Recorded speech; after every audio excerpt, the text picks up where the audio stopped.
Hello, travelers, and welcome to the Horror Greenbook, the channel that takes you from coast to coast and kind to kind.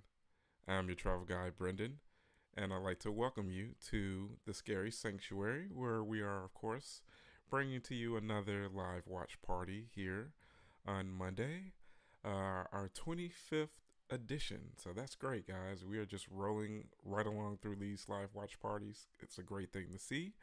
Tonight we will be doing Swamp Thing, the Wes Craven directed entry. Oh man, it's fun. It's been a while since I've seen this. Hey, who do we have in here? What's going on, everyone?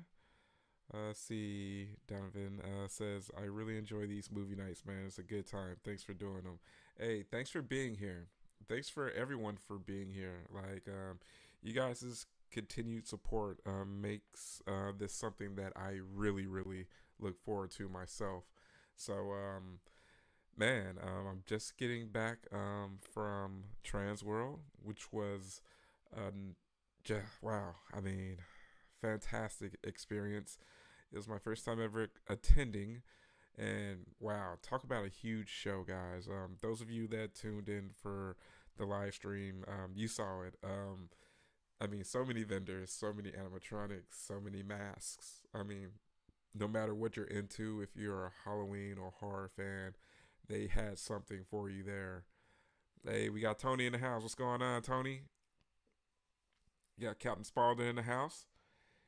Captain Spaulding says, I'll be going to Vegas this weekend, so I'll mail out your figure this Thursday. I got you. Hey, man, I really appreciate that again, Captain Spaulding. Um, you guys is, just wow, just giving nature has just been like so amazing. I've been on YouTube for the longest in regards to like watching other creators, and I get the joy of supporting some of your favorite content creators.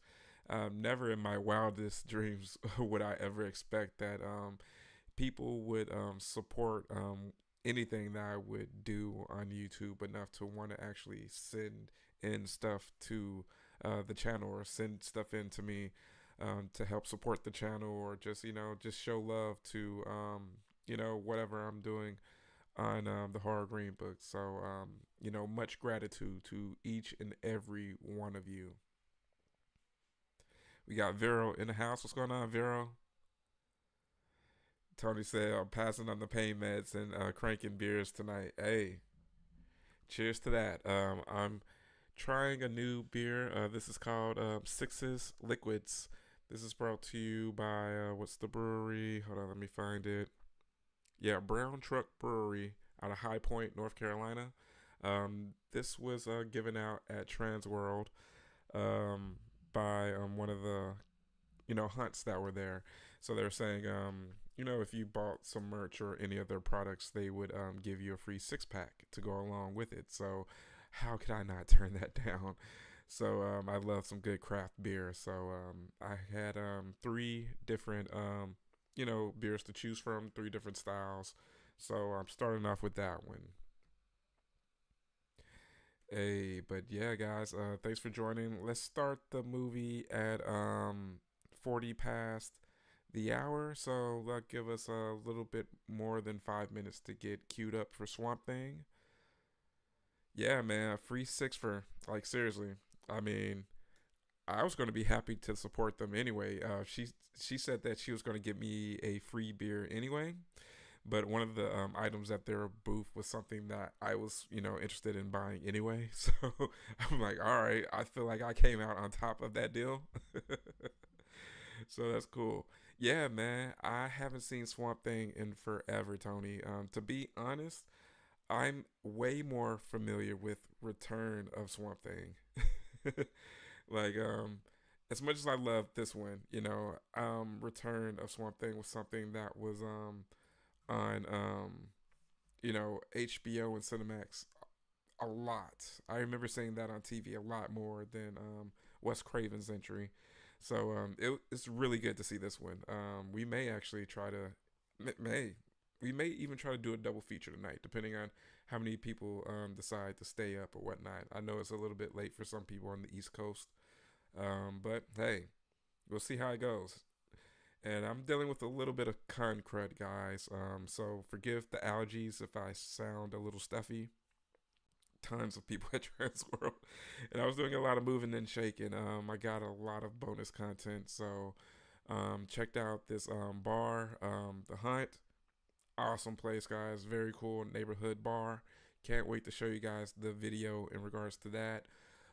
Also, I went to this cool pizza spot called the Headless Bat. Very cool ambiance there at that spot as well. It's good to know that horror is alive and well, not only across the U.S. but across the world. I'm seeing all types of horror-related venues that I'm putting on my, my horror list of places to possibly go to in the future. I'm always getting cool horror-related stuff through the algorithm. So, needless to say, if I'm ever in a particular spot that's new, I'm looking for something that's horror related or something weird and off the beaten path that we would enjoy here on the channel. But what's everyone been up to? Hopefully everyone had a good weekend and you're having a good start to your week. I wanted to get started on editing the Trans World video. But guys, as I said, I'm dealing with allergies or con crud, and not only that, but I'm dealing with 19 hours of driving, 9.5 going one way, and 9.5 going the other way. So, needless to say, I was definitely, hitting the road for sure. But it's part of the thrill of the hunt, guys. Just getting out there and vibing in the community and meeting all types of different people involved in the scene. So, hey, I'm all about it, guys. It's just one of those things that I wish I had this idea 20 years ago when I had the energy. But hey, you guys definitely give me the energy and the drive to want to check out more and more stuff. As I said, with the live watch parties, I really look forward to kicking it with you guys. So, I love hearing and seeing the messages from you guys where you're just like, hey, I really enjoy this, or I was really looking forward to this. So it just really lets me know that I'm doing something kind of right here on the channel. Building a cool community here. So as I will continue to say, I'm glad to have each and every one of you guys here. Yeah, horror themed ice cream. Yeah, oh man. What's the name of the horror themed ice cream spot, Donovan? Yeah, it's cool because one of my things that I really want to do is I really want to do a horror themed bar or beer bar. Shopping for your outfit for your mask and gloves. All right, nice, nice. Hey, you're gonna get it soon, Bumper. I can't wait to see the finished product. It's called the Ice Crematorium. All right, nice. Let me actually add that to my horror places in Google. The ice. Okay, yeah, yeah. Funny enough, I think I had that already saved. So you may have actually told me about that before, Donovan. I'm not surprised. So, all right, guys, we have less than a minute to get queued up for Swamp Thing.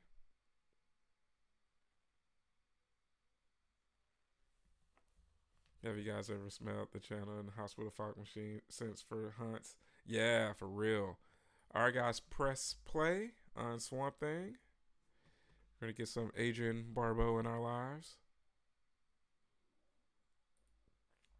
All right, let me pull up the chat here.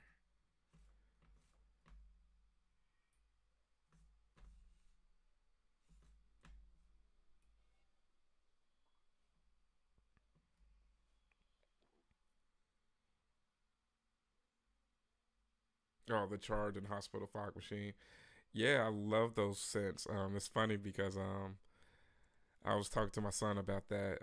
He loves checking out the Froggy's Fogs scents whenever we go to CreepyCon in Tennessee. Man, yeah, I've only had like passing pleasantries with Adrian. I haven't actually really had the pleasure of actually sitting down and talking with her. I really do need to. I want to actually talk to her about less about film and more so about her love of dance. Like, if any of you guys have seen clips of Adrian Barbeau dancing, I'm way more interested in her love for that because the way that body moves, man, especially in her prime, was wow, quite a sight. I'm pretty sure she turned more than a few boys to men during those clips.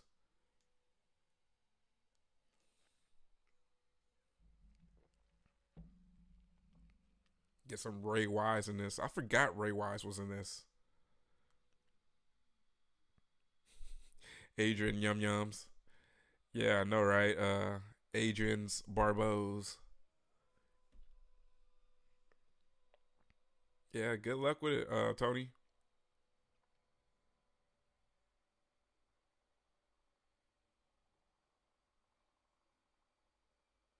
Man, it's so crazy these early comic book movies that you could have like gotten the rights for like pennies. Like to think that you could have gotten like Spider Man and Iron Man for like nothing. Bumper, the pizza was great. Um, I'm a bit sad that they didn't have any of the black crust options for the slices. You'd have to actually order a whole pie. I would have gladly ordered a whole pie if you guys were with me. But being that it was just myself, I settled for a slice of pepperoni. But it was very good. Huge slice. I like a good foldable slice of pizza.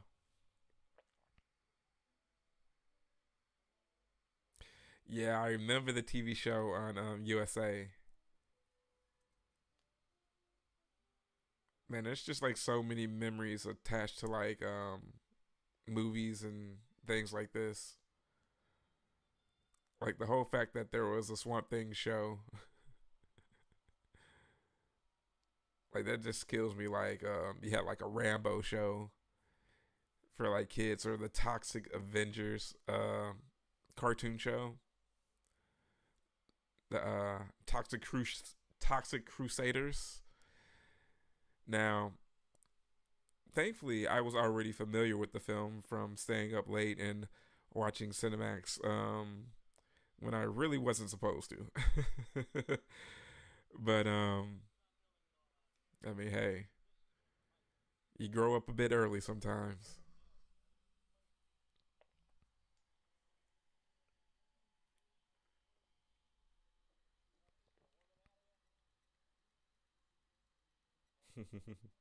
Hey, that's not just any woman.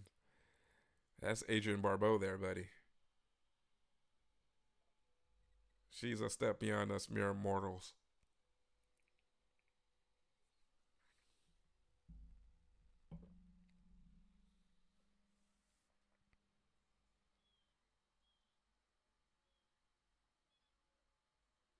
Now, I'm trying to think, when was the last time I've seen Swamp Thing? I think it was back when I lived in Tennessee and I did like a watch party with some friends and we were just putting like random Wes Craven films on.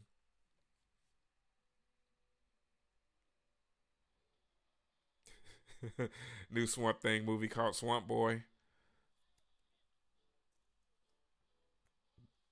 Hey, I'm here for it. Did anybody watch that Swamp Thing show that came out on what was it, CW, or what network it was on? But I heard good things about it. But of course, it got canceled after what, like one season. But I heard a lot of people actually really enjoyed that. Yeah, these guys were such dicks in this movie.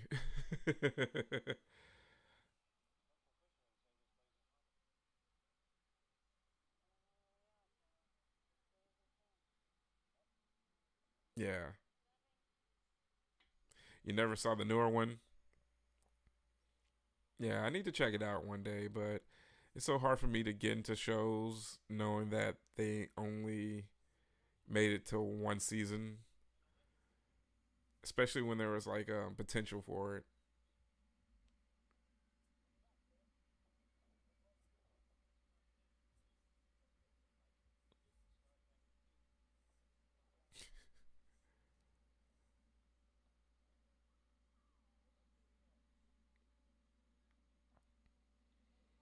Yeah, these Swamp Thing sets were always fun.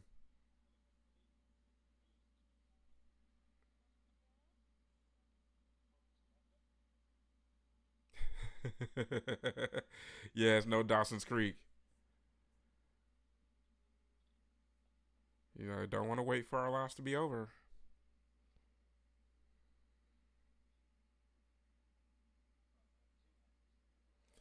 Vero says, I never saw it, but I looked it up and it would be interesting to see. Yeah, I know. Yeah, it would be a quick watch. But that's one of those things that's just so unforgivable sometimes with like TV execs and when they decide to pull the plug on the show.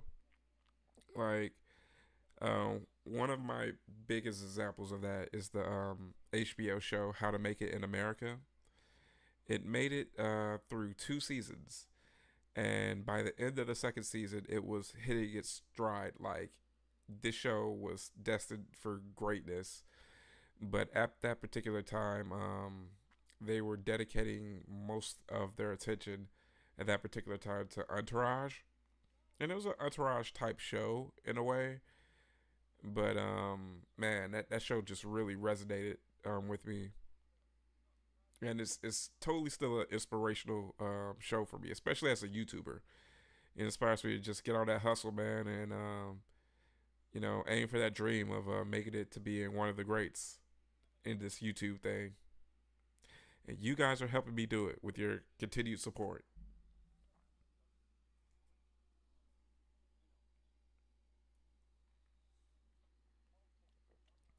Yeah, no, Living Color should have had a better run, but it just it's also a lesson in sometimes even though you can have a short run, it can be monumental in the ripple effects that it causes. Like the Super Bowl shows that we have now are because of In Living Color. Like I remember switching over to watch In Living Color that one Super Bowl year. And they were like, man, forget that. Let's go ahead and get Michael Jackson next year.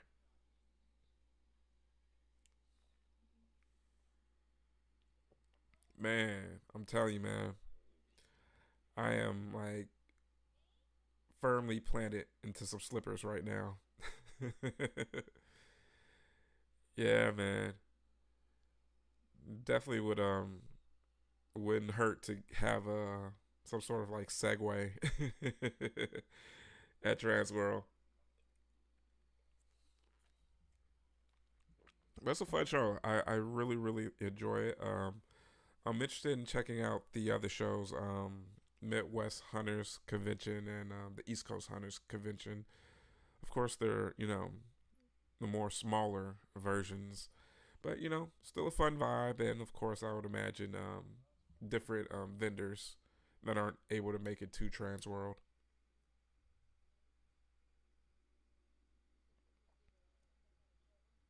That's how you feel about the Chucky series? Yeah, I know, Vero.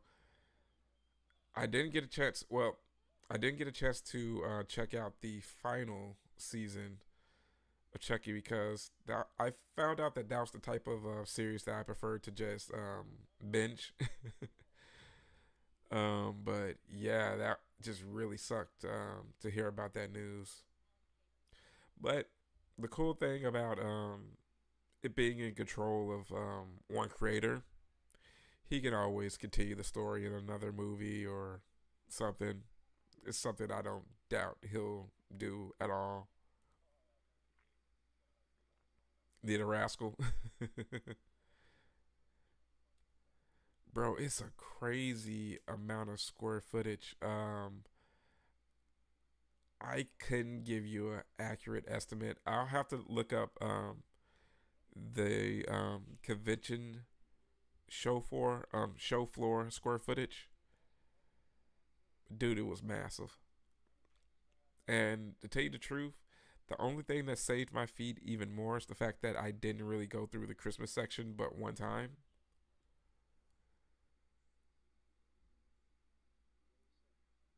But I went through the Christmas section one time, and I went through the interactive zone, which was more so suited around like escape rooms. So while people are in line, for the hunt, they can have different escape rooms to keep them occupied, or like um, just cool little jump zone type stuff for the kids, things for them to climb on, obstacle courses. But the actual hunt section, which was of course the biggest section, was man, it's a gauntlet to get through. But as a horror fan, is gladly welcome. But it's definitely one of those ones where if you really want to take the time to really to dedicate some time to each vendor to really look through everything and not rush, I would say you realistically can't get through it in one day. You would definitely need 2 full days to get through everything. I got through everything in 2 days, and I think the only thing that kind of helped me out, I'm gonna get you a timestamp right after this ad, Donovan. But the only thing that saved me with that is just like convention experience of knowing to kind of like walk through, come back to vendors if they're busy, things of that nature. All right, timestamp is 11 minutes and 29 seconds, Donovan. Bumper says, I painted so many convention centers, man. I hate walking around them now. Yeah, I know, man. Man. And we're not as young as we used to be. We actually feel that the next day.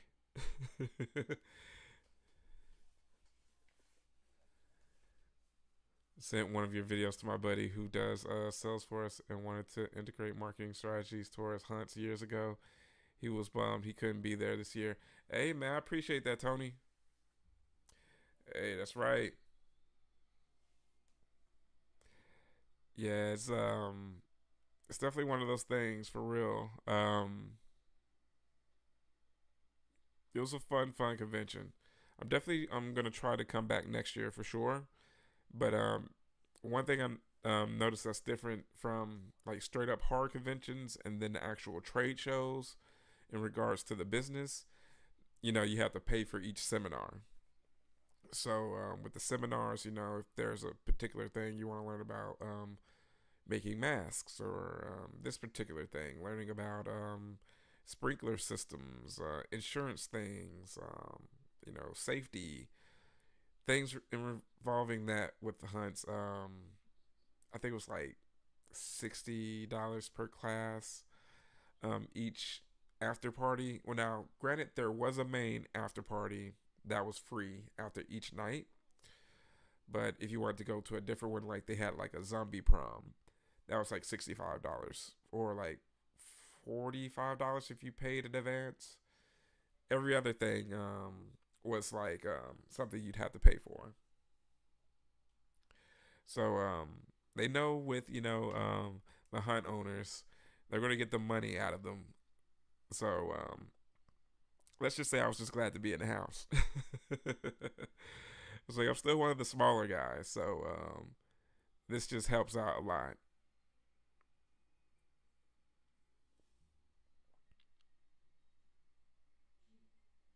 Yeah, so he was telling you about that.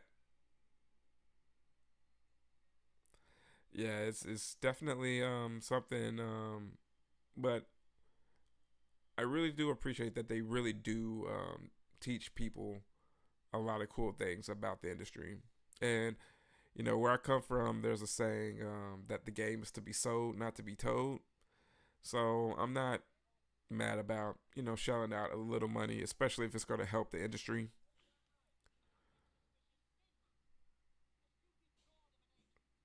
Stupid broad of an agent.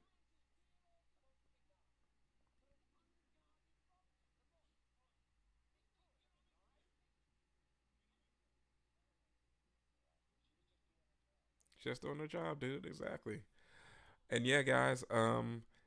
So far it looks like tomorrow we will be doing our double feature. Our very first, well, our first disgraceful double feature that will be brought to you by the Travelers.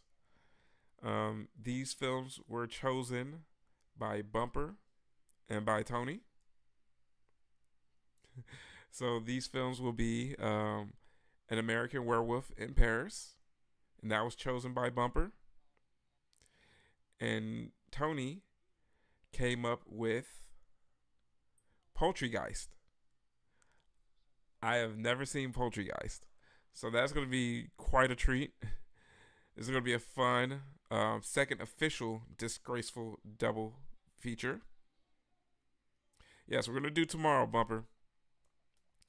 We're going to do it for about the same time, 9:30 Central Standard Time. While I'm thinking about it, in regards to who we're going to get to choose the next movies, who is in the chat right now? If you're in the chat, press 1. Hey, we got Ghosty in the house. What's going on, Ghosty? Okay, I know we got Bumper in the house. We got Vero in the house. We got Dunv in the house. Okay, we got Ghosty. Hope everyone's doing good. Glad to have y'all in here.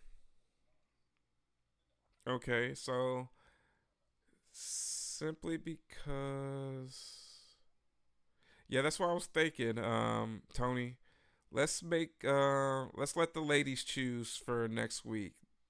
So Ghosty and Vero, you two will be in charge for next Tuesday's disgraceful double features. So we're gonna get an idea for what your taste will be. So of course, with the double features, what we'll do is think B movie, think schlocky, think cult film. It doesn't necessarily have to be straight up horror, but just something that you would see on USA's Up All Night or Monster Vision. So you guys have let's just say until Friday to choose what your film will be. Now let's just say and also to let you guys know, the films that you would choose, of course, are available on Tubi. So you got time to do some searching, see what you know, see what may be a good choice for you, and feel free to message me in the Discord. And if anyone is in here that isn't a member of the Discord, just let me know, and I can send that link out. What I've been doing is putting the expiration date on the links, just so that we can kind of control and gauge new members as they come in.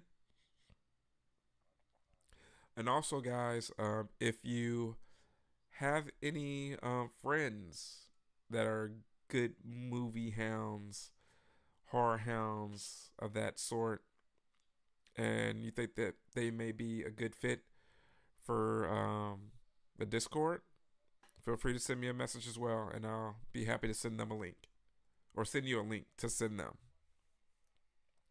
Yes, yes. It's ladies' night.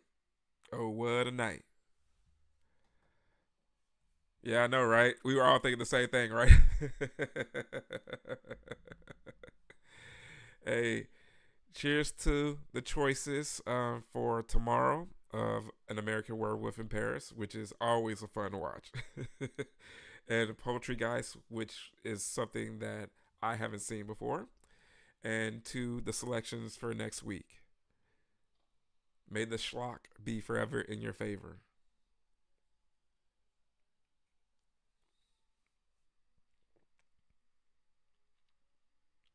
Yeah, I really like that aspect of getting y'all involved in the choices.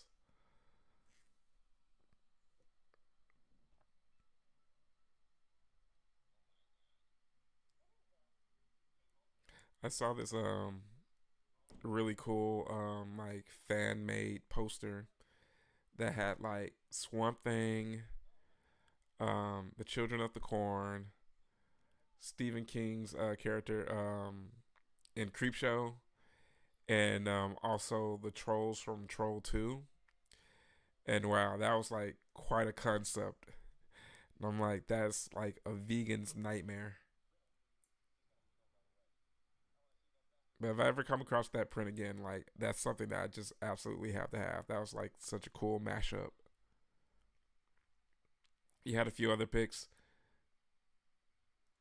Yeah, man. Let's get weird, buddy. And it's a great choice. I haven't seen it before. Yeah, I'm really looking forward to seeing what Vero and Ghostface choose for next week.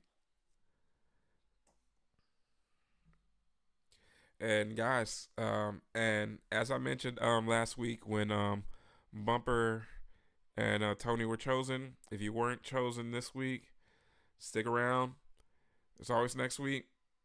We're just gonna keep the rotation going. In the meantime, like I said, have those movies in mind. Have a like a little short list going of what you may want to choose yourself, because you never know when you will be called upon. It's a lot of responsibility, travelers.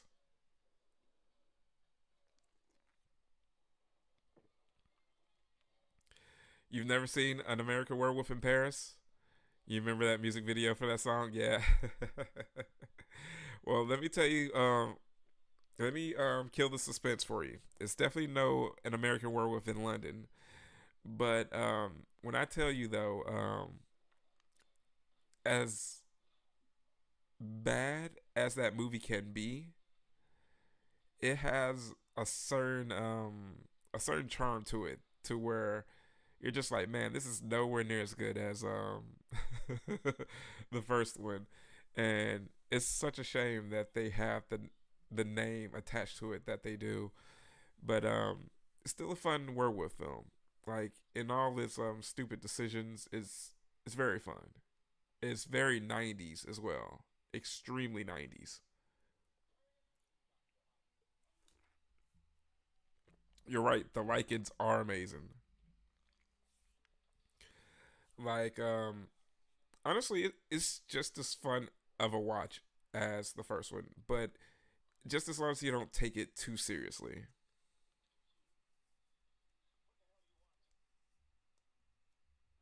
These mercs were just like so douchey.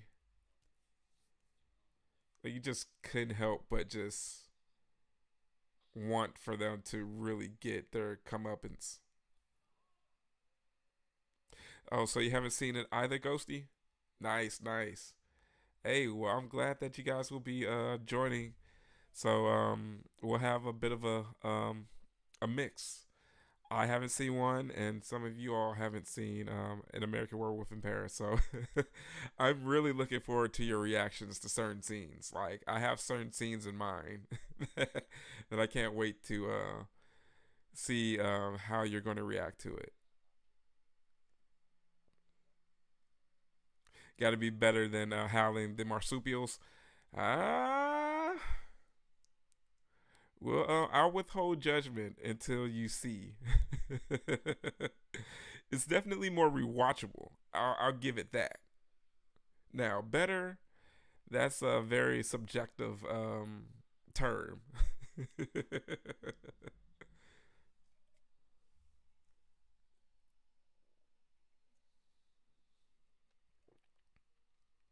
But how's everyone doing tonight? As we get closer towards the end of this, um, if you guys are thinking about maybe sticking around a little bit later for some the return of Swamp Thing, then maybe we could watch a little bit of that as well.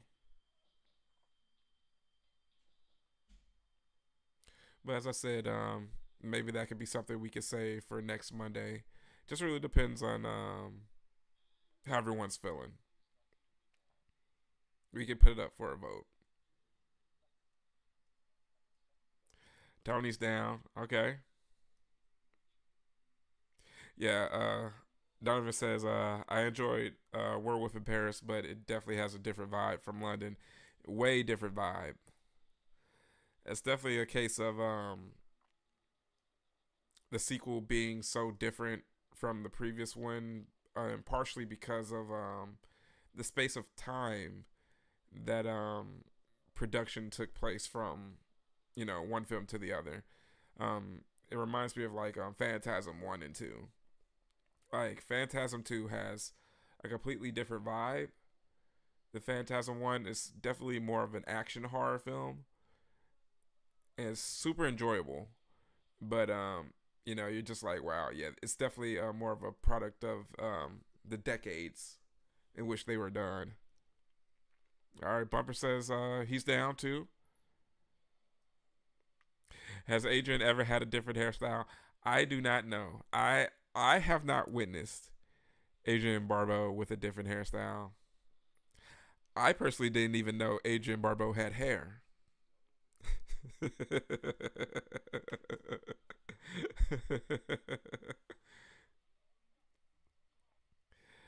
Yeah, apparently like a part of a weird time for CGI. Yeah, it's it's definitely weird '90s CGI.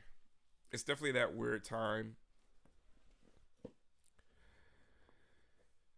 But I think that's part of what makes it pretty fun though, because you're just like, ooh, that does not look as good as we thought that looked when it was 6 months old. Yeah, she still rocks it. I mean, the woman knows what works for her. Like, it makes me think of other celebs that just have that look. But also, it's one of those things where it's just like, damn, like if she did change it, like she looked completely different, and I'd just be like, wait, I want my old Adrian Barbeau back.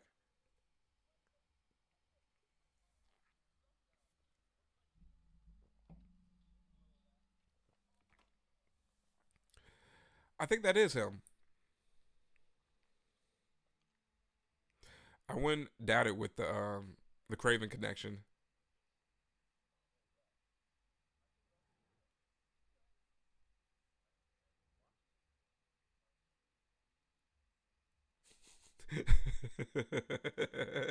Henry.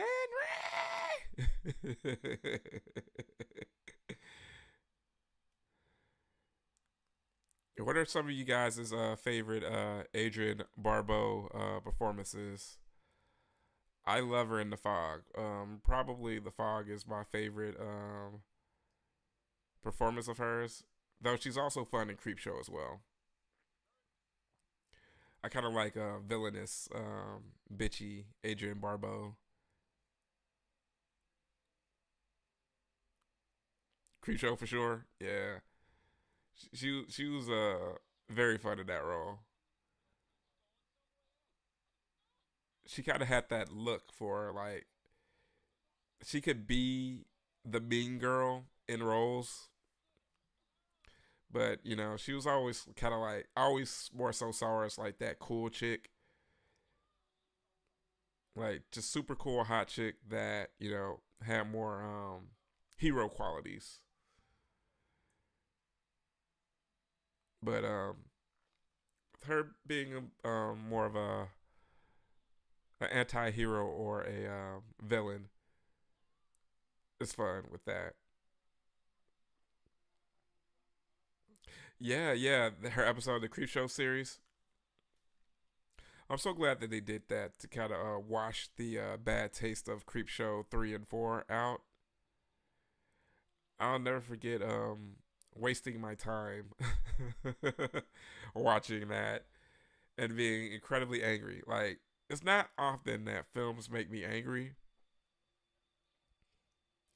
because I don't really take it that serious. But Creepshow 3 especially was just like, why?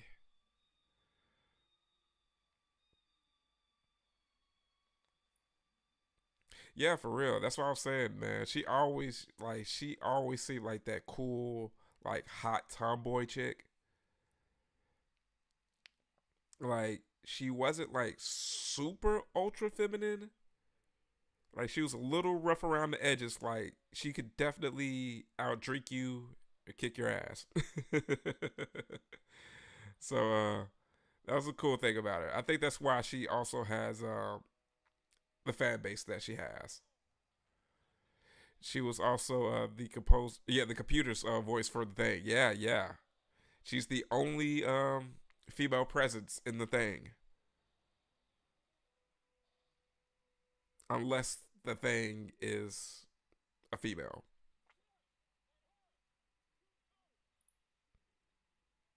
But concretely, the only female presence in the thing is Adrienne Barbeau as the computer. But hey, hearing Adrienne Barbeau's voice while you're surrounded by nothing but men, that's at least a nice presence to have at the very least. That and girly magazines.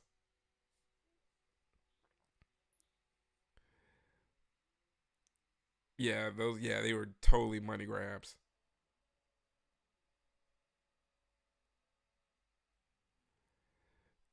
Yep, that's true, Ghosty.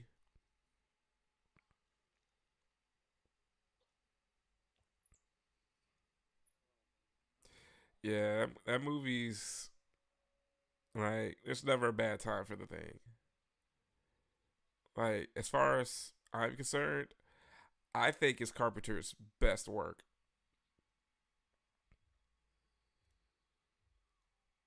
I just really hate that it didn't get the love that it deserved while it was in theaters. As with a lot of Carpenter stuff, like it ages better with time, especially Prime Carpenter.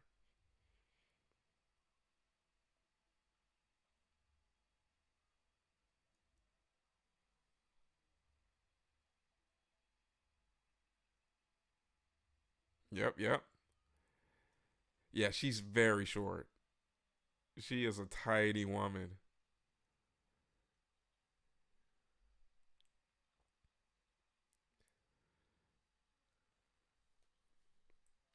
You know what? I need to watch Carpenter's Elvis too. That's the glaring omission. I mean, young Kurt Russell as Elvis, directed by John Carpenter, who is a huge Elvis fan. I mean, it's a must see, right? Yeah, so she was shocked that you had the thing posted for her to sign. Hey, man, hey, if I had Adrienne Barbeau for any moment in time, trust and believe she's going to be in. Hey, if I had Adrienne Barbeau, guys, don't be afraid. And hey, don't be shocked. I should say, don't be shocked if she appeared in every single horror Greenbook episode, just randomly in the background. Her and her two enormous talents, as Joe Bob would say, whenever he mentioned Adrian. Little short woman, yeah, she's like so short.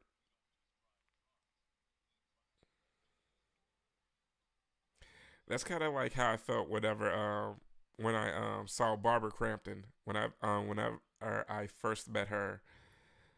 I was amazed at how short she was. It's like wow, she's so tiny. But a lot of our favorite actresses are.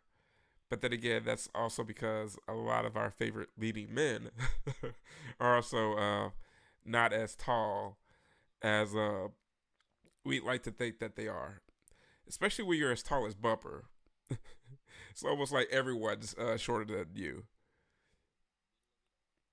And so it's probably more surprising when you come across someone like a James Jude Courtney or a Tyler Mane that's more your size. But then again, stud guys, guys behind the scene, guys, that were behind masks, imposing guys. So that makes sense. If she was my girl, I wouldn't let her go outside or talk to any guys ever. Hey, I feel you, man. Take no chances, right? Oh man, when you told me, Britta, that at Transworld you saw a 6 foot golf, I got scared because that's too tall for me. It got to be between 4'11" and 5'11". Okay, I feel you. Yeah, Barbara is aged fantastically. Like that woman has treated herself very well.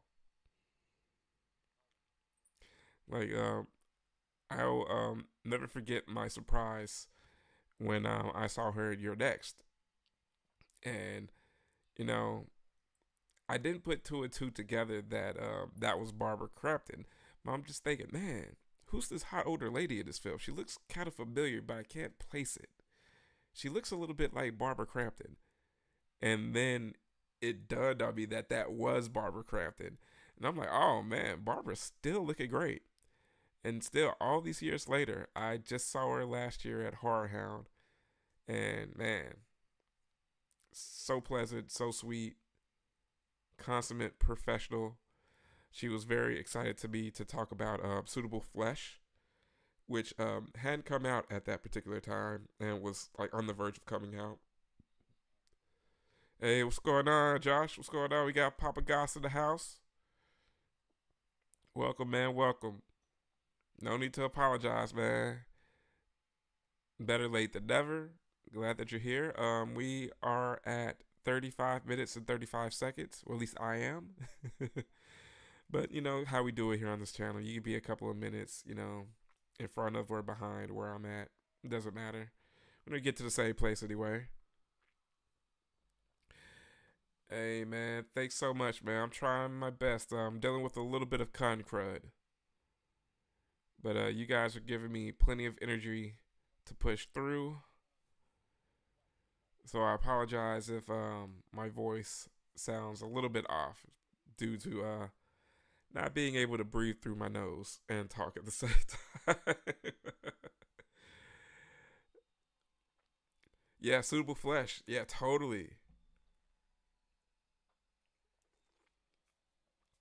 Has anyone seen Suitable Flesh? I mean, Heather Graham and Barbara Crampton. I'm there. You didn't have to take much convincing for me to be willing to sit down for an hour and a half, hour 45 minutes and watch it. You think Whoopi Goldberg would have big cast in a zillion horror movies? You would think so.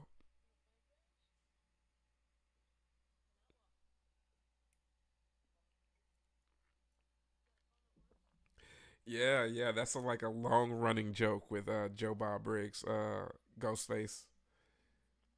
It would just be like he would mention well, like Adrienne Barbeau is like one of Joe Bob's like all time favorite actresses or genre actresses, and he would say something like, "Well, Adrienne Barbeau and her two enormous talents."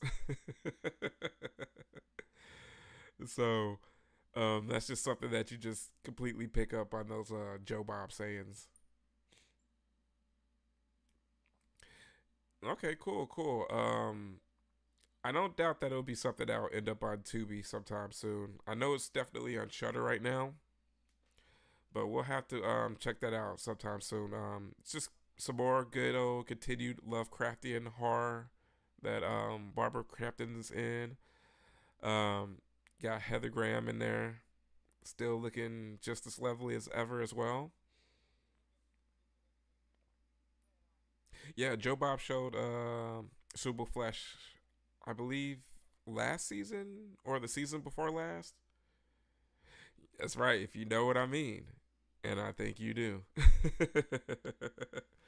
Yeah, speaking of Joe Bob, I'm looking forward to the upcoming season on Friday. I will definitely be there. I will be splitting my time between like a Discord chat and another chat group that, well, actually, like three different chat groups, like a group me chat, a Slack chat, and a Discord chat. I really wish I could consolidate them all into one chat group. But hey, that is what it is sometimes. You just got to go to wherever the Joe Bob fans are.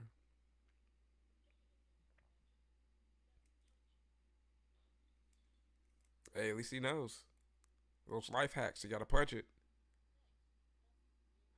Yeah, Friday's going down, Tony.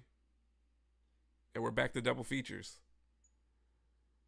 And, unfortunately, we're not getting them every week or every other week like last season. We're getting them monthly, but they're stretched out throughout the year. So I'll take it, and they'll make it easier to plan. 'Cause sometimes when you got consecutive weeks, sometimes you can't help. Hey, I have a convention coming up. On that particular Friday, I can't watch Joe Bob, but this makes it a bit easier to plan.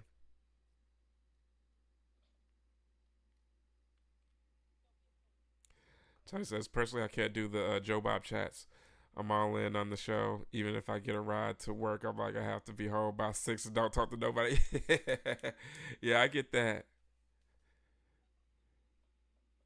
Yeah, for me, I shut off and I'm basically dedicated to like just those three chat groups, but mainly just one. But and that's because that particular chat group goes back to the origins of the original the last drive-in marathon.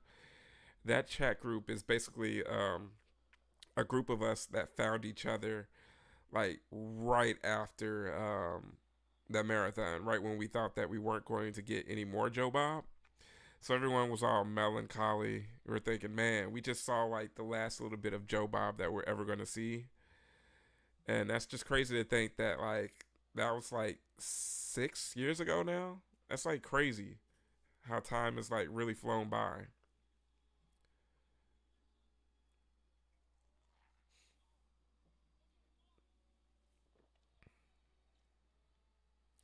Okay, no problem at all, Josh. It'll be there whenever. If you ever need me to send you a fresh link or anything, just let me know. Yeah, I'm stoked it's all double features as well.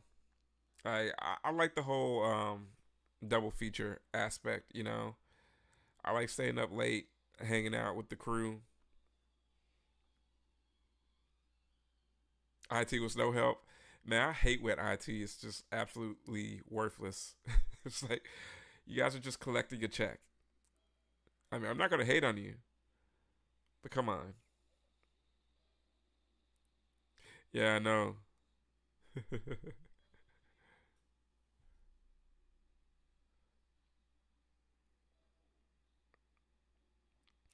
Well, it's really cool.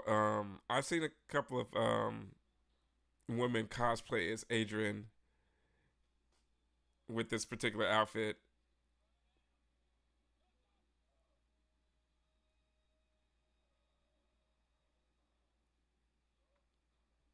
I love how this is more like Last House on the Left, Craven, more than Nightmare on Elm Street or Scream Craven.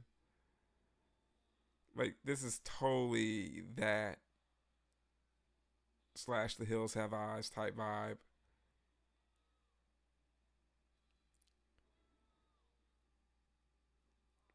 Yeah, it's definitely that early Craven.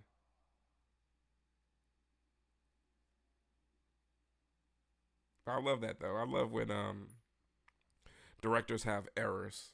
You know, when you're in the business long enough that style changes. It's kind of like how I feel with like Hitchcock, distinctive errors.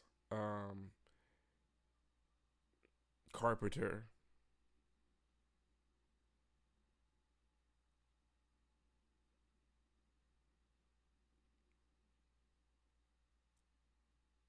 my favorite guy, Kubrick, Eris. You're thinking the same Ghostface?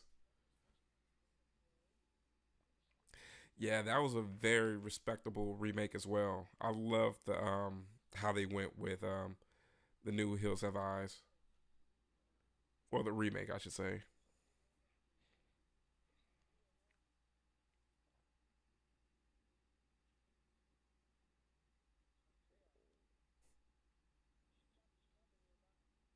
I don't know what it is about in the '80s. They somehow picked way better child actors than they did. Let's just say like 20 to 15 years ago. Now, thankfully, child actors are getting a bit better again now. But think of like all the horror films and things like that that we watched back in the days where you may have a child actor from the 70s or 80s. There's a much more high likelihood that that child actor is going to be a very adequate actor. Now, part of it was because we were watching a lot of these films as we were younger, so we related to a lot of these actors.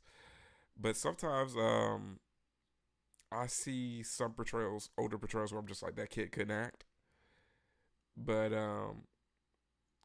it's more so common that these were, kids that were more so trained in commercials and things for a few years before they were getting roles in movies.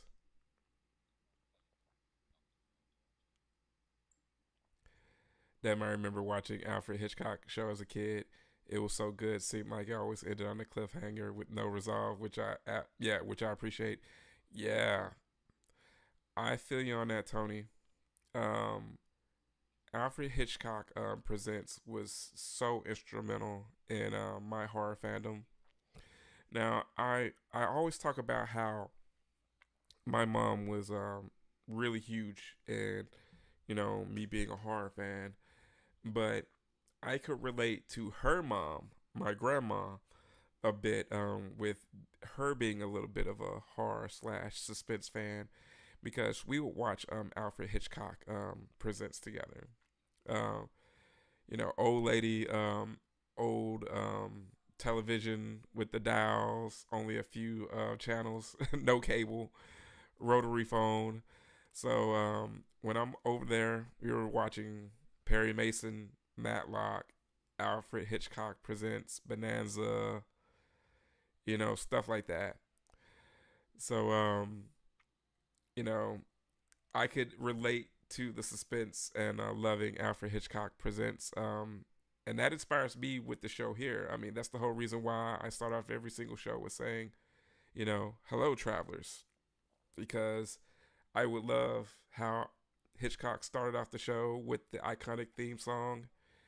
He steps into a silhouette, and then he starts every episode, "Good evening," and he has all types of cool puns in the intro. Hinty Thomas, I always thought was a great actor. Hey, thanks so much for the super chat, Bumper. You guys are like super generous. Like, thank you so much for the super chat. But yeah, I agree. Yeah, you hated the I hated the grape scene too. And it's funny that I was talking about that in relation to R and revenge films. I'm trying not to get demonetized, but it's a very tricky genre. But one film that I think did it really well, as tastefully done as you could do it in that particular type of film, is the film Revenge, which is done by the director of The Substance, Coralie. And I think that was a fantastic grape and revenge film. But I think that the way they did that portion of it is less exploitative. Like for instance, like with those types of films, that part of the film is almost like half of the runtime. It's kind of like, damn, man. And at all times to be a marathon, man, you want to do it now.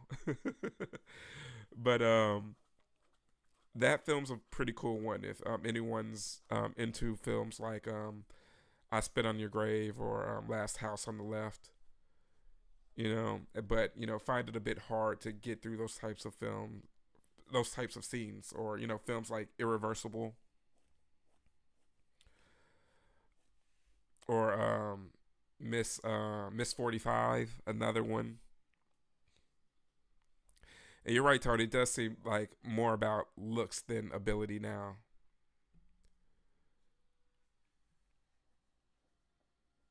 Yeah, like the kid will have the look, but can't act their way out of a paper bag at all. Oh yeah, Henry Thomas. Hey, I appreciate that, Tony. Yeah, I was always when I was thinking about things that I could bring to the channel to just kind of stand out a little bit, or just to have like certain sayings, like being a fan of like people like Joe Bob or Rhonda Shear, Gilbert Godfrey, or just like numerous horror hosts. They all have like these different catchphrases that people could just count on them saying at times. So I thought greeting each and every one of you guys as travelers, like a travel guide would, that's giving you a tour. I thought that would be awesome, especially bringing that aspect of like we're all hanging out at conventions together, especially for people that can't make it to certain conventions, can't afford to go to certain conventions. They may not have the ability, health wise, to get out or to stand out in long lines and such. So being able to bring that to you guys, that's always fun. And just to hear the gratitude in the comments, and you guys send super chats, which it still blows my mind. But I really do appreciate it, guys. Like seriously, really really do.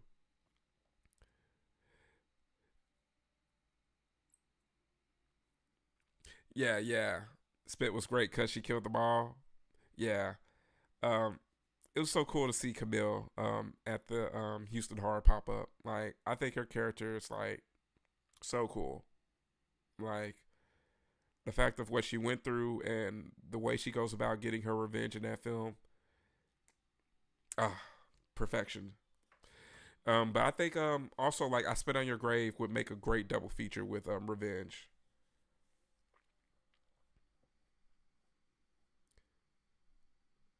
You think that lake Adrian is in is the same from Last House? It looks eerily familiar, doesn't it? Especially like the scene in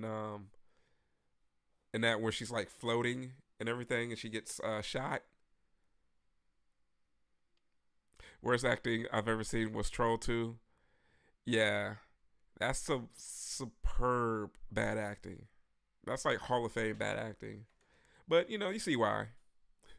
Everyone in there was just no experience at all, and I mean, hey, they became popular for all the wrong reasons.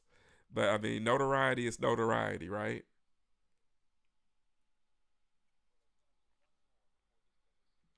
Yeah, the get home safe stuff's great too. Hey, I appreciate that, Tony. Yeah, and that's another thing. I mean, with with the name the horror green book being centered around travel and getting from point A to point B and point B back to point A safely, and that ties into road horror, which was a whole other connection that I wanted to make with that, because I am a big fan of road horror.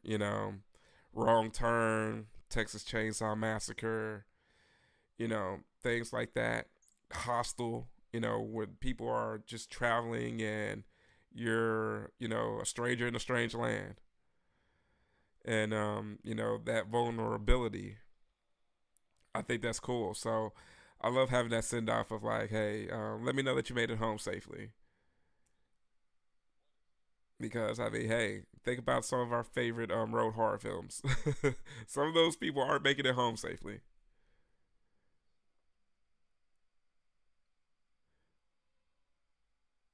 Yeah, yeah.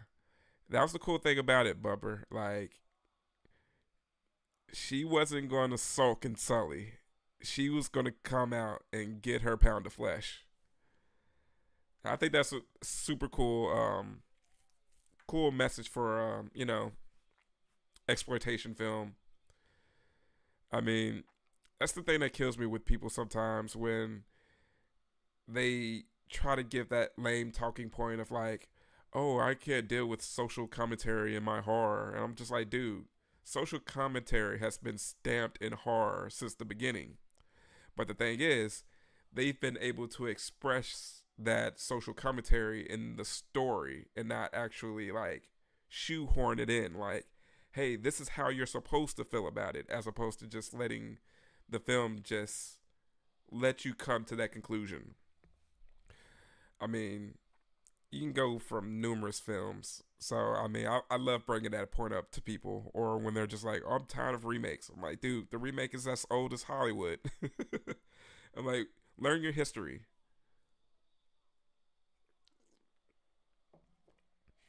Hostel was fantastic. Yes. Jeepers Creepers absolutely counts, Ghostface. It's like music, gotta have a cool hook, dog. You have to. Gotta have that hook. But yeah, you're right, Ghostface. Jeepers Creepers is right up there with road horror. I mean, I would say Jeepers Creepers 1 and 2. You got The Hitcher.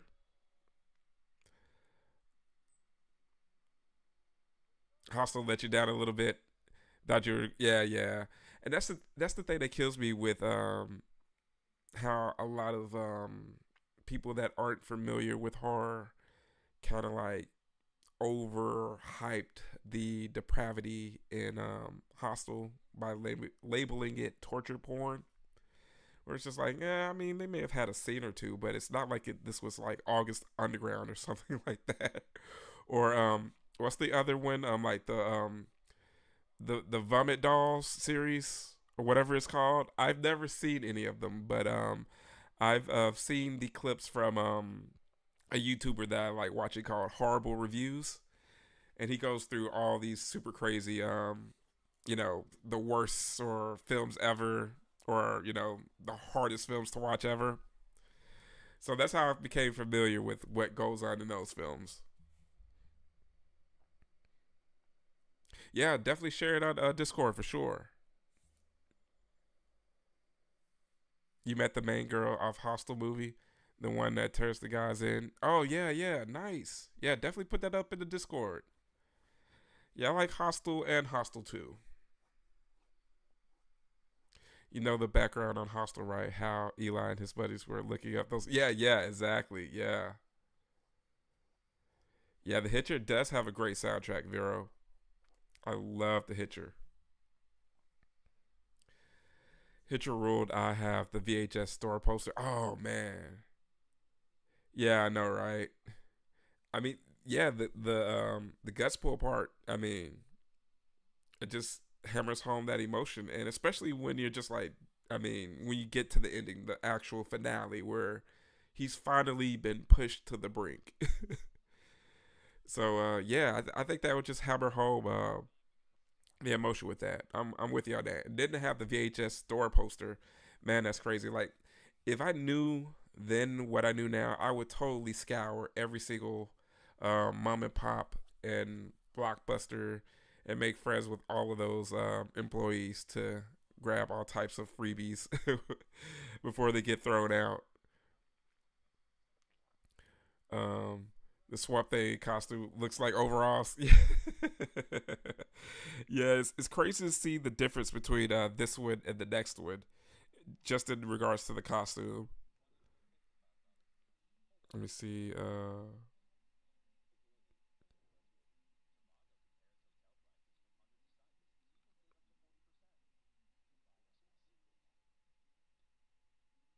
Let me see.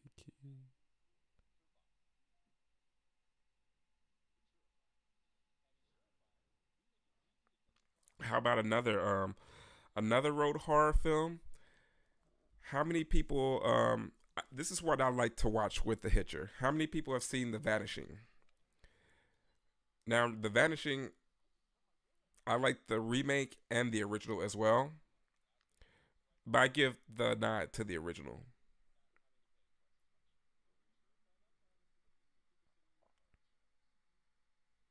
Yeah. Well, now you're googling. Let me get the actual. Hold on. Let me get the actual name to it. Yeah, slaughtered vomit dolls. Yeah. Yeah. I all I can say is do your googles and don't say that I didn't warn you. Don't expect high art. It's just 1 hour and 12 minutes of being edgy for cinema's sake.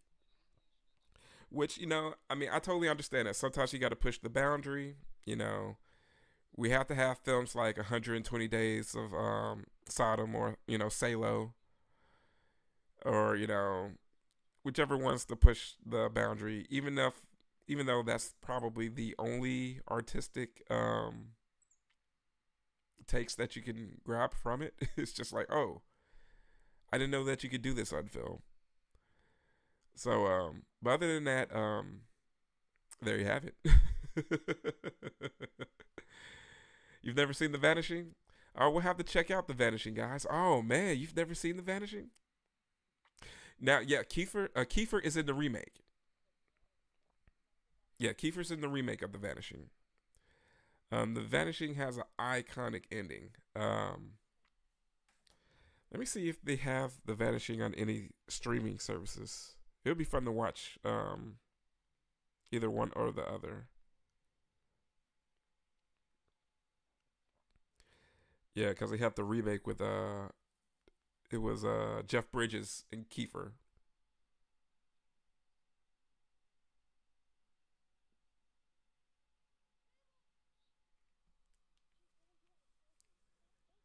Okay, okay. Yeah, if it's been a while, then and if you don't remember the ending, then it's definitely worth watching all over again.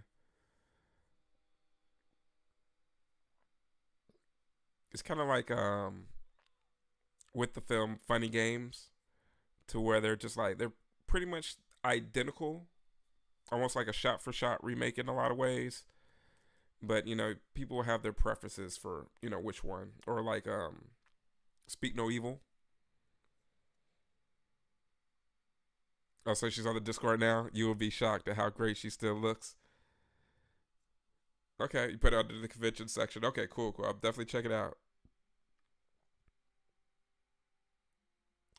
Yeah, I love some Martyrs. Martyrs is one of my all-time favorite films. It's one of my all-time favorite films in regards to the ending. Just like sticks with me, like that, and I Saw the Devil. Like every now and then, I will just randomly like have a thought about the ending of those films, and I'll be in contemplation for like a good 5 to 10 minutes of like, man, that was a crazy ending. Yeah, and the Serbian film is just fun. I mean, I was expecting way worse than I got with that film. Um, but a Serbian film has probably the best horror shirt that I've ever seen in regards to a saying on it, where it basically said, "I liked a Serbian film, so f you and your baby," and that, oh my god, I cracked up, and I'm so sad that I did buy that shirt when I saw that vendor at Texas Frightmare one year, because I have not seen that shirt ever since, and I'm so mad. Yeah, you love both Funny Games. Yeah, Funny Games was fun. Like I love the breaking of the fourth wall and the cheat codes. As I like to say in regards to that film. Yeah, same director. Yeah, I love when the directors take a stab at a film for another time. Either they do the old remake, you know, or they decide to come back to it years later. Like Hitchcock did it. Hitchcock did the same thing with remaking his own film. Yeah, it's very well done. Yeah, a Serbian film is definitely not The Sound of Music. You're not gonna just decide. You know what? I'm gonna watch a Serbian film today. You just end up watching it somehow. Yeah, I saw The Devil's one of my all-time favorites too. Yeah, I love that film. You need that shirt too, Tony? Man, I'm telling you, I'm just gonna have to get a bootleg pressed up of it because, like, I saw someone wearing that shirt and I stopped and I'm like, "Where did you get that shirt?" And they were like, "Yeah, I bought it from this vendor here at Frightmare." And it was this was on Sunday, and by the time that I got to them, they were completely out of my size in that shirt. So I missed out. But if I ever come across that shirt again, best believe, guys, I am grabbing that one. The pun on that shirt, uh, chef's kiss. Yeah, it wasn't the most extreme. Yeah, yeah. I think I think you kind of have to have a certain type of dark humor to enjoy that film because it's a very cool wild ride of a film. But yeah, like what's the oh my gosh. There's another film that a Serbian film reminds me of, but it has a just as crazy ending, but it's not as far out there. Hold on. What is hold on, let me see if I can try to Google it. Criminals.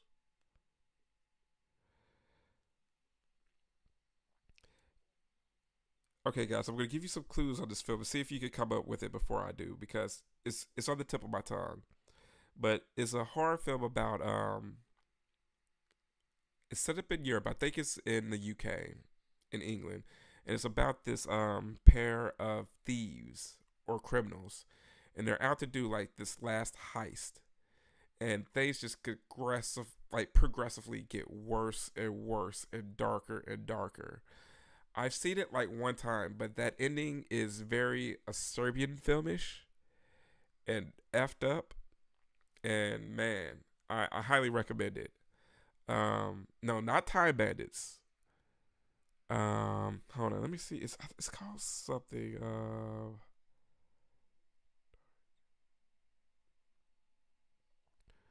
No, it's not that.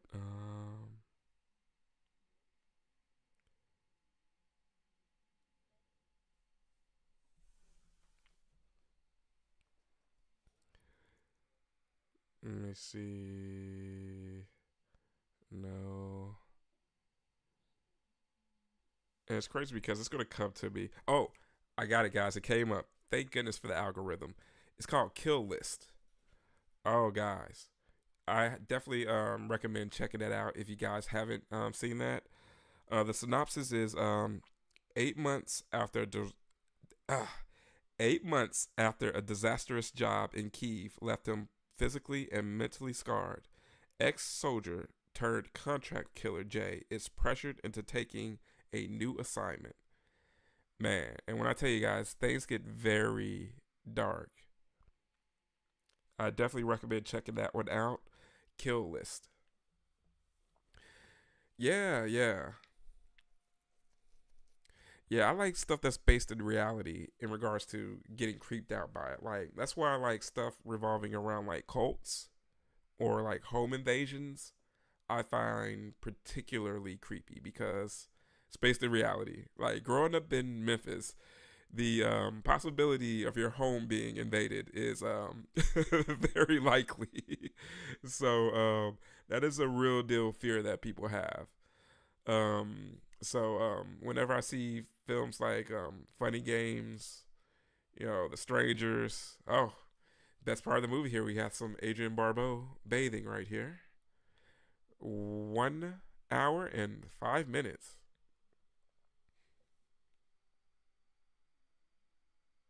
Yeah, man. We've talked about that. Yeah, war photography is crazy, right? And then just think about it. Like, we grew up at the time of watching like Faces of Death, and then you had stuff like Rotten.com. What's the that other messed up website? That was back in the day. That was really popular. Besides Rotten.com, I remember me and my edgy elementary and middle school friends scouring all types of dark and macabre stuff. No wonder we ended up becoming the people that we are, the productive citizens that we are. The only movie that freaked me out was The Exorcist when she comes down those stairs with, yeah, during the spider walk. Yeah, man.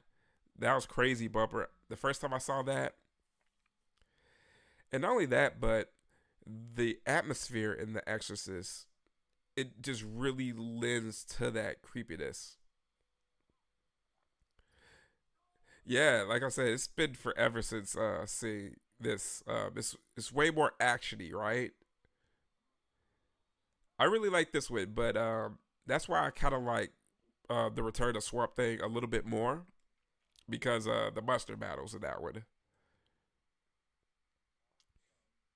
Yes, yes, definitely. Bad respect for your pops, Tony. Like seriously, like we definitely give it up to all our members of the armed forces, past, present, and future. You know, we get to enjoy conventions and all types of freedoms to collect and take our minds off of all types of crazy stuff going around the world. Our country's not perfect, but there's nowhere else I'd rather live right now than right here, and it's because of the sacrifices of guys like your dad and the service women of our U.S. military.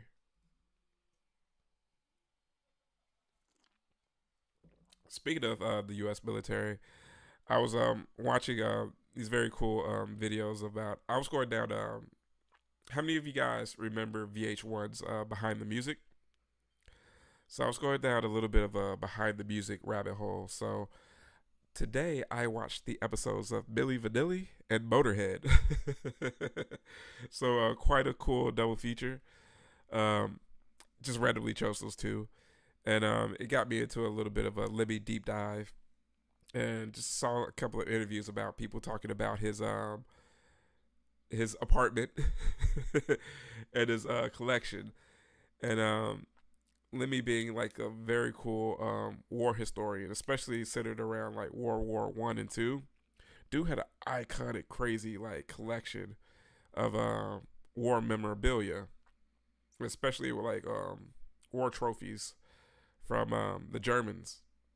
And it reminds me of like my uncle, my mom's brother, and some of the war trophies he brought home from his service in World War Two, and how some of those items are family heirlooms.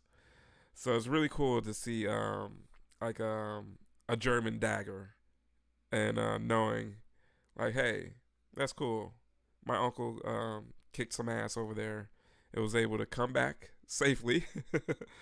um, I'm pretty sure, had some screws loose. Like, hey, you see some of those atrocities over there, you're not going to come back the same. But we really salute that sacrifice. And when you come back with some super cool stuff like that and some stories like that, it just really respects all of those sacrifices that they made for us. Yeah, great documentary series, right, Josh? I have to check out the Pantera one. I remember seeing it, but it's been years. So like I said, it's been years, so I've been loving going through those old episodes, especially ones that I may not have seen the first time around. I love living out in the Dallas Fort Worth area. We hear a lot of stories about Pantera. My favorite story in regards to Pantera is how they threw an epic party with the Dallas Stars when they won the Stanley Cup. So, of course, you know how it is whenever your team wins the Stanley Cup, they go out and they party with it. So, Dallas had this epic party with the Dallas Stars and Pantera. And I forgot exactly who did it, But one of the members of Pantera dented the Stanley Cup. So the Dallas Stars uh, Stanley Cup, for that particular year, it had a dent in it from, when Pantera partied with it. So I think that's an awesome story. You love Motorhead? Yeah, yeah. Yeah, Lemmy's a legend, man. Like, gotta love some Motorhead. One thing I noticed about Motorhead, no matter what type of rock you're into, like whether you're into metal, whether you're into punk, you know, no matter what type of scene you're into, Motorhead has always garnered, unrivaled respect in a way, for sure. Um, I was watching a performance with Lemmy performing with Wendy O. Williams, and it was cool just to see those two personalities and to know that they were really good friends. That's just actually really cool. Yeah, he had the largest dagger collection from Germany. Like, dude, that was like so crazy, like to see his back wall like lined up with daggers, and it's just like it's cool to just know like as a collector, from one collector to another, no matter what you're into collecting, when you're someone that's that passionate, it shines through, and I think that's just really cool. It's that MacGruber at the dinner table. Yeah, they were absolute studs, like for real. If you visit the Rainbow Bar on Sunset Strip in Hollywood, uh, on Motorhead's off tour, Lemmy will always be at the bar there. Man, that's cool. I mean, I just couldn't imagine living in the same apartments as Lemmy and like just seeing him come out of the parking lot and just what other celebrities may come through to hang out and kick it at his um, apartment full of all types of stuff he liked collecting. And his apartment looked like a straight up collector's house. you like, like collector junkie, where it's not like dirty, but it's collector junkie, where it's just like a ton of crap everywhere, but you know where everything is. I know more than a few of you are familiar with that. Yeah, you low key know that story. You played hockey for 20 years. Stars goal should have counted. Yeah, yeah. People still talk about that. Yeah, they changed the rule. Yep. Yeah, yeah. Yeah, Wendy was pretty badass. Wish she was still around. Like, I remember seeing the Plasmatics on MTV as a kid, and Wendy always scared me a little bit and allured me a little bit to her. So I'm pretty sure that was a lot of people's reactions with her. But rest in peace to her. Like, I'm definitely hoping she's at peace right now. Yeah, I'm the same here, Bumper. I'm into a little bit of everything. I'm that type of guy that if I like it, I like it. I've heard the Lemmy Grohl story. Yeah, yeah, yeah, yeah, yeah, yeah. Lemmy, it's definitely one of those dudes for sure. Um, it's cool like hear that version of him with Grohl on Run Rudolph Run. Yeah, she was definitely a one of a kind front woman for sure.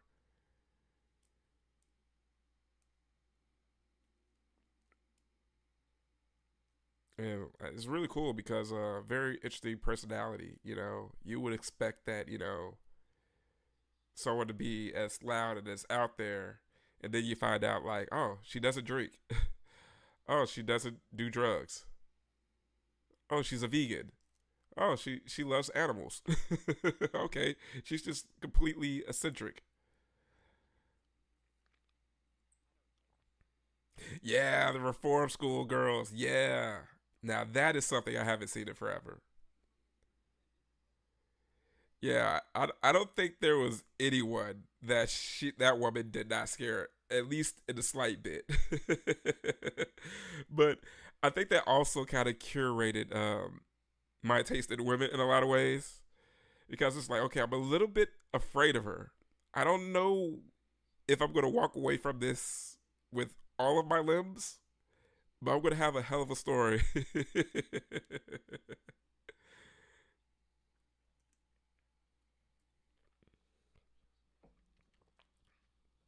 Yeah, our stage fills all those voids. Yeah, for real.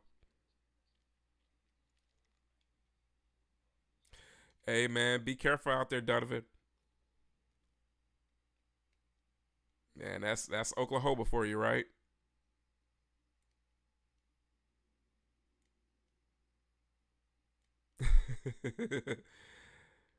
That reminds me, I need to see the Twisters movie. I saw like maybe the first 10 minutes of it, and it actually grabbed my attention enough to say that I need to actually check out the rest of it. I caught the first 10 minutes when I was on my cruise back in October, so I need to check that out. Yeah, yeah. It like that first 10 minutes like gripped me. If I didn't have to go to dinner, I well my reservation for dinner, I definitely would have stuck around and watched it. And the sad thing about that particular cruise is they did have an on demand, so you actually had to be lucky enough to actually catch the beginning of it. Unlike the previous cruise that I was on before that, to where you could just start whatever film. I'm like, ah, you had Sybil Danning sign the movie Reform Schoolgirls on DVD. Now she was flirtatious. Oh man, I would love to meet Sybil. Sybil was awesome. Like I have a lot of memories in regards to Sybil as well.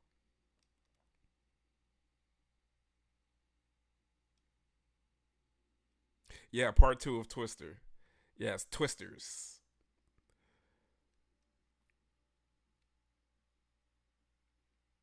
Yeah, the Bubber. I swear I've been thinking the same thing.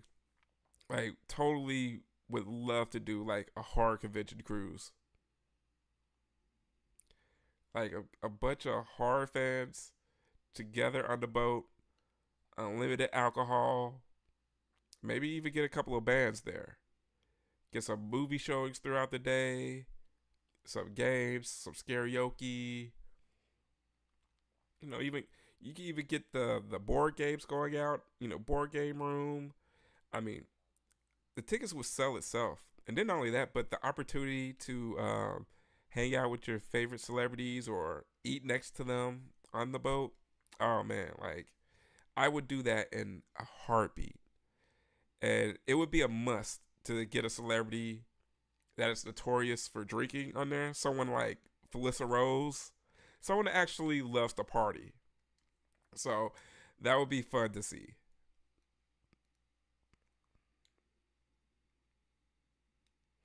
Yeah, it definitely was something that I was interested in checking out the rest of for sure. Ghostface. Yeah, for real. Gotta have that bumper. Get some guard playing.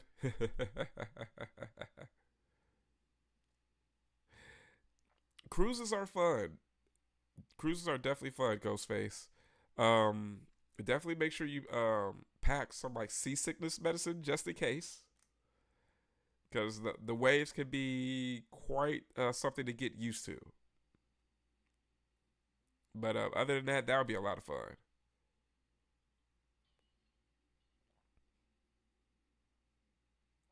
Yeah, Guar's planning on going on tour this year, but I have to see where they're coming near me because I think they're planning on maybe coming to Houston or San Antonio. I have to double check that. I've never seen them live, so I'm just like, you know what? I should definitely do that. Dude, you should get that checked out, man. I'm at 1 hour and 18 seconds. Well, 1 hour and 18 minutes and 43 seconds.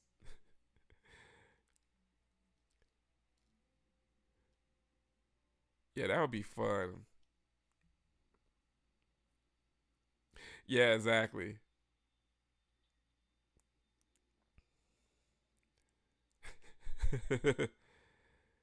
This is a dry swamp. It was the swamp during a drought.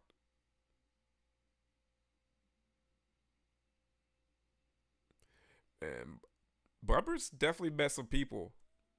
That's like so cool. Like especially we posted up the pictures in the music section of the Discord. Bro, those are so cool.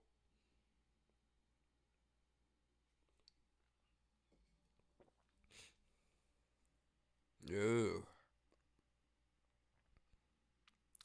I mean, hey, if I'm around Adrian Barbeau, I mean, some appendages may All right, let me just cut that out. Let me just. I'm just gonna stop that one. Abort joke.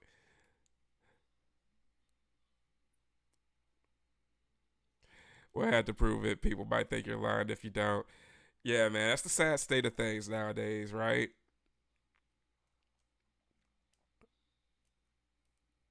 Adrian with the last 2 seconds over here.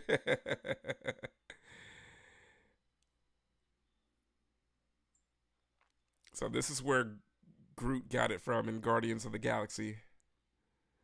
Yeah, I know this monster right here, this creature right here, always killed me. The like wart hoggy type looking vibe of him. I mean, chained up Adrian Barbeau is a vibe. I mean, negligee, looking stunning.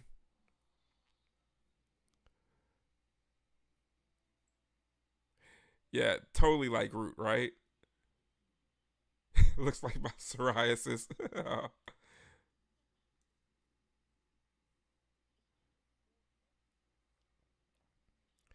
It's like, it's like you need some oatmeal bath. Yeah, man. The effects on this are just like wow. There is a way. She's old now, like real old, like 70.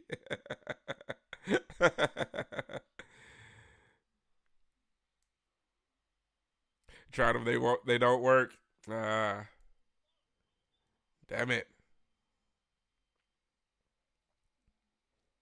Yeah, I have a couple of friends that have it. It's definitely a custard problem for sure that they are dealing with.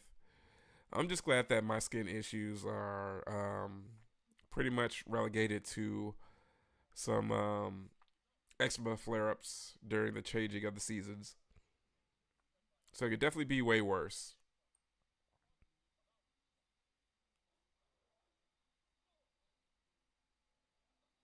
Oh, yeah, man. It has to be. It has to be.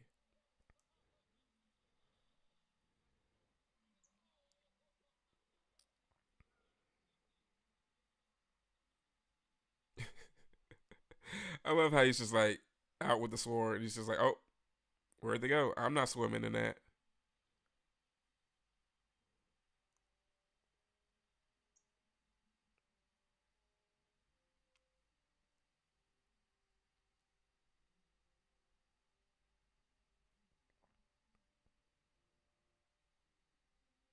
Oh, yeah. Definitely 100% inflammation. I totally agree with you on that.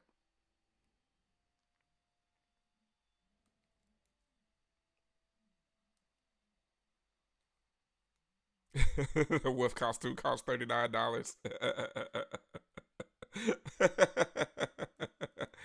I swear, do you guys remember the in store costumes that look like that?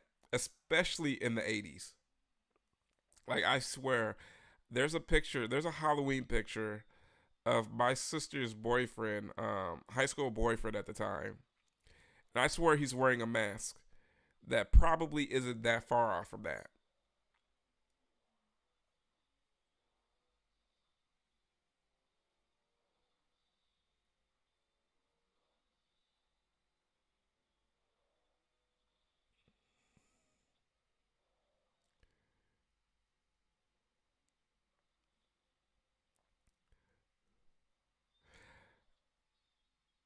Oh, you bastard. You got one of her talents. Yeah, I'd react the same way too. It's like out of all the places you could have stabbed her,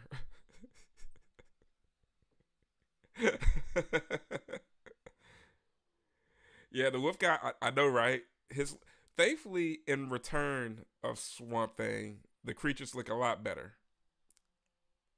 Oh yeah, it's totally Godzilla vibes now.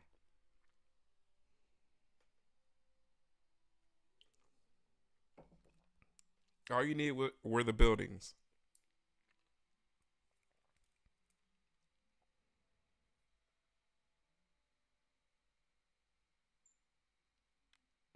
I just can't buy latex masks anymore. You can't breathe no matter. Yeah, I have a Chewbacca outfit, and I can only be in it for like 15 minutes, or I'll die.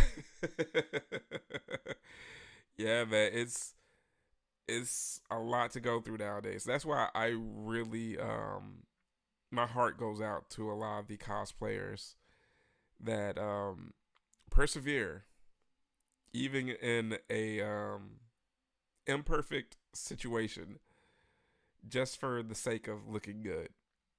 Like that reminds me of like this one guy who lives out in the Dallas Fort Worth area, and he goes to a lot of like the fan expos dressed as RoboCop, and he has a 3D printed RoboCop costume, and it looks fantastic. But when he did like an early run of a costume, it was rubbing certain areas. Um, I think it was more so around the feet area. So he's trying his best to do his RoboCop glide, and he made it through the entire convention. But he was like, "Okay, I got to get out of here." So, but as he's trying to make his way out of there, people are stopping him every 5 seconds. Can I get a picture? Can I get a picture? Can I get a picture? So it's just like, oh man, salute to the cosplayers.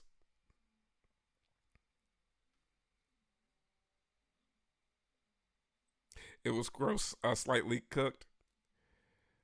So you're not a fan of liver and beets like in Doug? Fried chicken livers are good. Fried chicken livers are pretty good, but unfortunately, I enjoy having them deep fried. So that's definitely not healthy.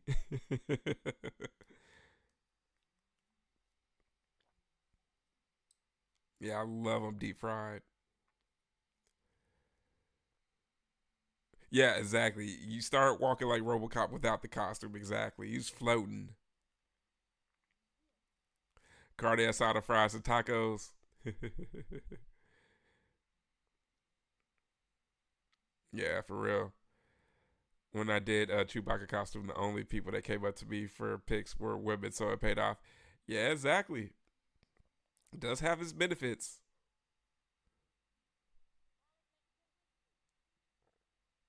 You were blown away in the South seeing livers at KFC. Yeah, that's a pretty interesting seeing dishes where you go to certain places. One thing that I was put onto in St. Louis was their unique St. Louis style Chinese food, which I did take advantage of. Wonderful. Um, oh my gosh, if you ever go to St. Louis, try a St. Paul sandwich. Now, a St. Paul sandwich is basically a deep fried egg foo young patty. And if you don't know what egg foo young is, it's basically like an omelet, basically a Chinese omelet. And basically they put in whatever type of meat you like, chicken, pork, duck, whatever, and they deep fry that with like cornstarch and like bean sprouts and a couple of other things, and they put it between two pieces of white bread, mayo, pickles, and depending on where you go to, they may put like tomatoes on it. And when I tell you guys, it was the most fulfilling sandwich I've had in a while. Like very filling, very tasty.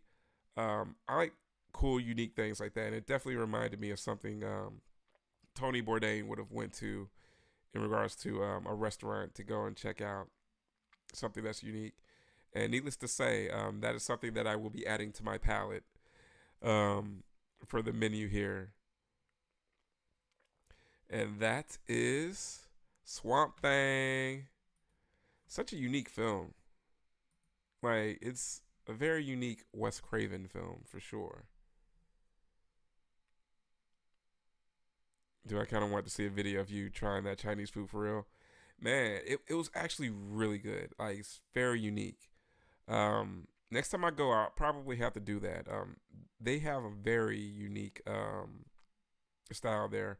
Um, the Chinese food spots that I'm talking about distinctly go by chop suey places, or this is what the locals call them, guys. So don't cancel me. YouTube, don't cancel me. But they go by Chinaman restaurants. So that distinguishes them. Those particular spots are like hood spots. Um, they're not the high quality, Chinese cuisine. But this is the spot that where most likely you're going to be paying cash only. There may be bars on the walls or plexiglass, but the more sketchy it looks on the outside, the better the food will be on the inside. So I love places like that. Like you may get someone coming up to you asking for some change, or in my case, asking if you wanted to buy a microwave, and I'm just like, hey man, I'm sorry. Um, Currently have a working microwave, or else I would gladly purchase it from you right now. But for the most part, everyone's harmless. Just don't go out there too late, I will say. Yeah, you love omelets. Hey, it was good. But I would definitely recommend the St. Paul sandwiches, guys. So if you're ever looking on YouTube, check out St. Paul sandwiches, or YouTube how to make one. They're incredibly delicious. Yes, Wes Craven, early Wes. You need to watch Dead Man on Campus sometime if it's available. Yeah, I'll be down for that. Yeah, it's been a while since I've seen that one as well. Let me see if that's on something.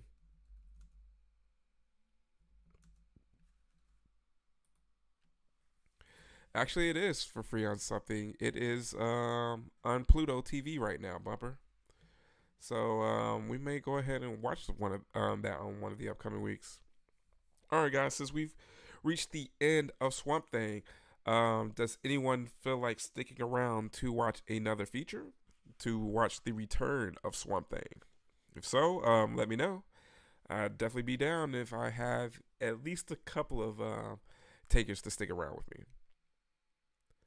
But I never saw it. I was 18 in high school, but my girlfriend was 17, so they wouldn't sell us ticks, so we bought Armageddon ticks. Yeah, man. That sucks how that happens. I mean, that's the fun thing about being, either you or your girlfriend turning 18. It's being able to go to the movies and take advantage of that loophole. Just like, hey, how do you know that this isn't my sister? It says parent or guardian. So hey, I don't know. Yeah, it's definitely on Pluto right now. I just looked it up, so that we could definitely do that. All right, looks like Tony says he's down. All right, Donovan says he's down. All right, Bumper's down. All right, well, hey, we at least got three people, and we have a couple more people in the room. Maybe they're just vibing. Ghostface says she'll be up. All right, cool, cool. All right, well, let's go for some return of Swamp Thing. All right, guys, that is also on Tubi. Let me put the link in the chat. So we're gonna get some Heather Locklear and some Adrian Barbeau tonight. Yeah, that's not a bad night if you ask me. All right, let me go ahead and pin this in the chat in case anyone comes in later. Ghostface says I'll be up or down rather. All right, cool, cool. I appreciate that. Captain Vera left, I think. Yeah, it's all cool. Either that or they're just vibing out and can't get to their keyboards. But hey, just as long as you guys are here vibing out, it's all that matters. You rationed out your ultras for the. All right, cool, cool. I appreciate that. All right, guys, we're at 11:20 on my side of the country, so let's take a little intermission for those of you to do a quick bathroom break, grab some more refreshments, things of that nature. So what we will do is play some more horror trailers while people hang out and vibe. All right, just give me 1 second.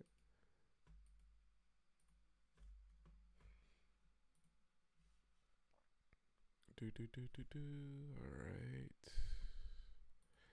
And let's just say we'll come back at 30 past the hour and start the film then. So we'll take a 89. This is your wheelhouse. All right, perfect, Tony.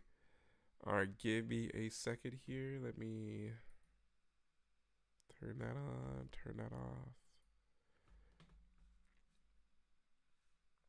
All right, switch this. Da-da-da-da.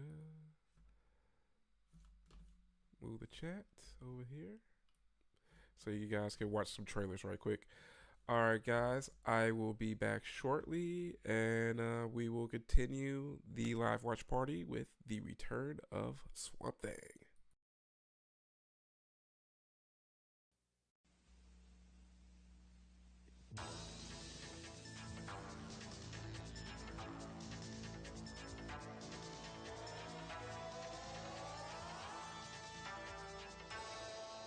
Catch the stars with Embassy. If you saw Slumber Party Massacre, you'll never forget the Driller Killer. Courtney won't. She survived. The good news is she knows he's dead.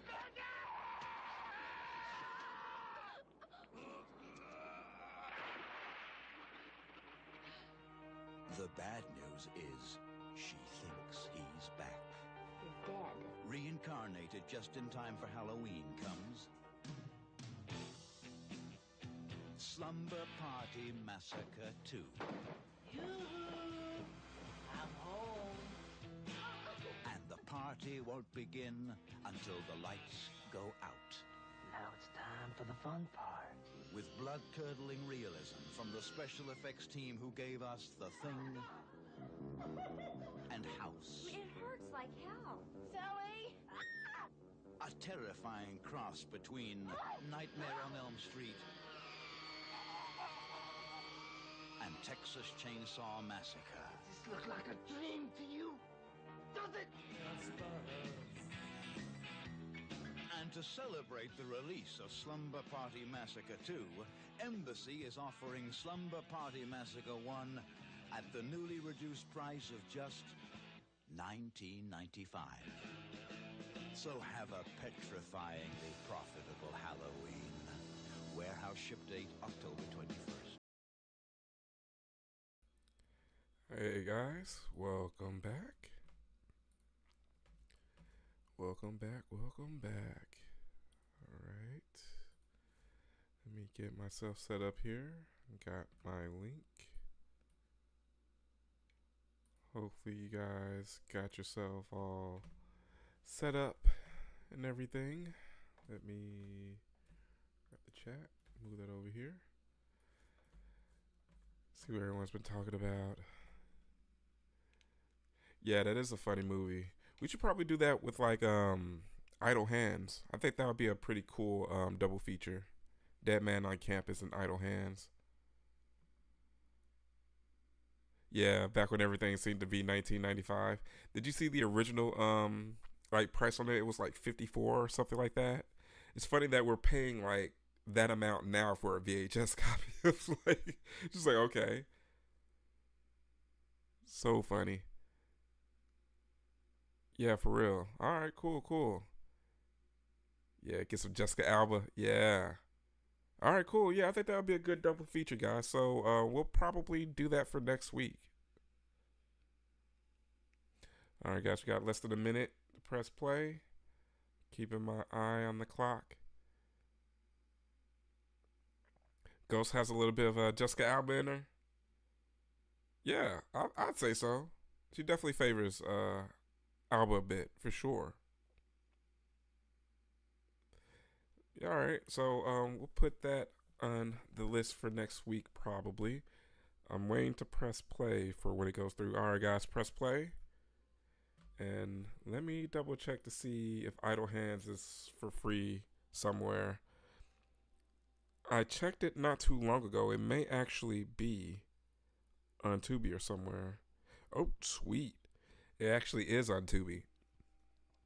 All right, guys. So we may have to do that next week. We may be doing a double feature of Idle Hands and Dead Man on Campus for next week's Monday live watch party.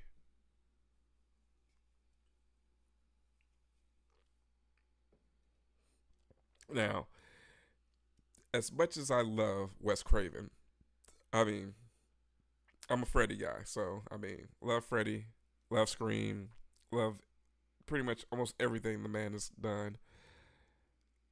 I much prefer this film over the first Swamp Thing. This is a way more enjoyable watch for me.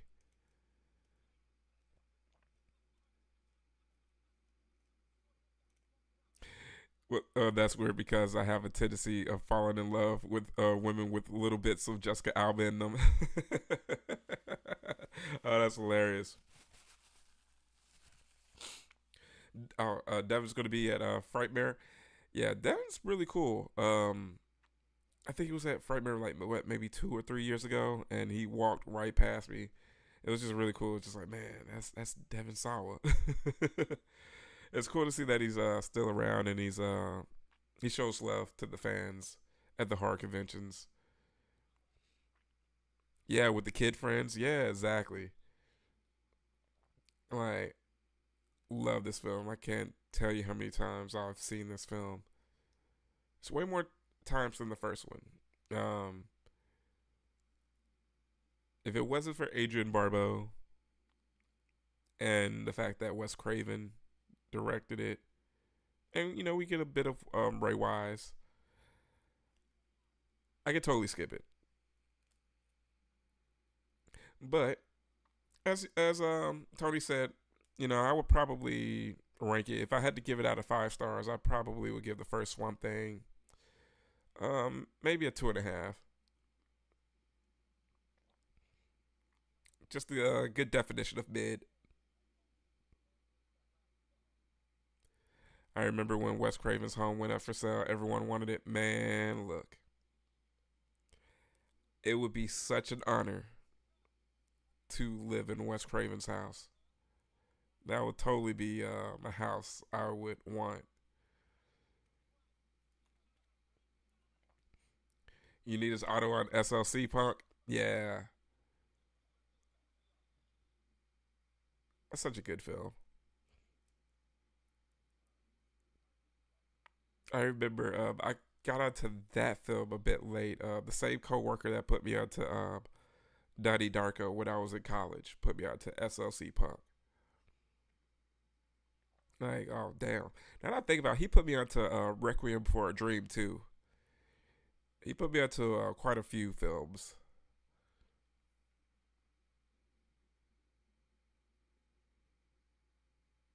He wrote a lot of movies in that place. Yeah, man, that's history. Like seriously.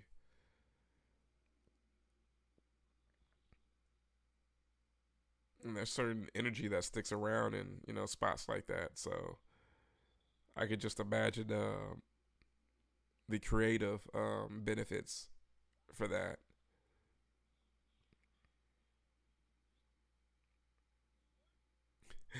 Okay, yeah, yeah. I know what you're talking about. I know the film that you're talking about, but I haven't actually seen it, Tony. Yeah, not Suburbia. Yeah, yeah. Requiem is it's definitely one of those ones that you're just like, ooh. Now that I've seen it, I need a nice shower, and I am incredibly depressed now.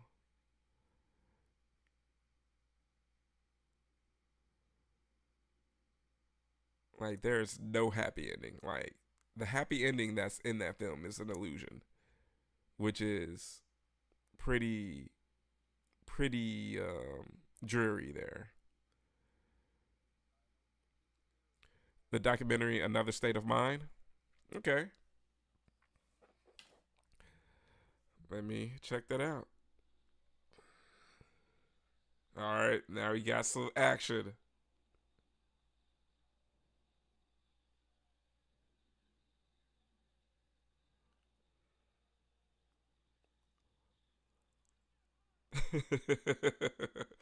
Shoot that thing. See, we already got a creature better than the warthog guy in the last film. And this is just a jobber guy. It's about the SoCal punk scene. Okay, cool. You've only seen Requiem once. Yeah, once is enough. Anything more is just like, ugh. Now, granted, I really like Aronofsky. Um, so I'll put myself through the torture of watching it because I like grim stuff like that.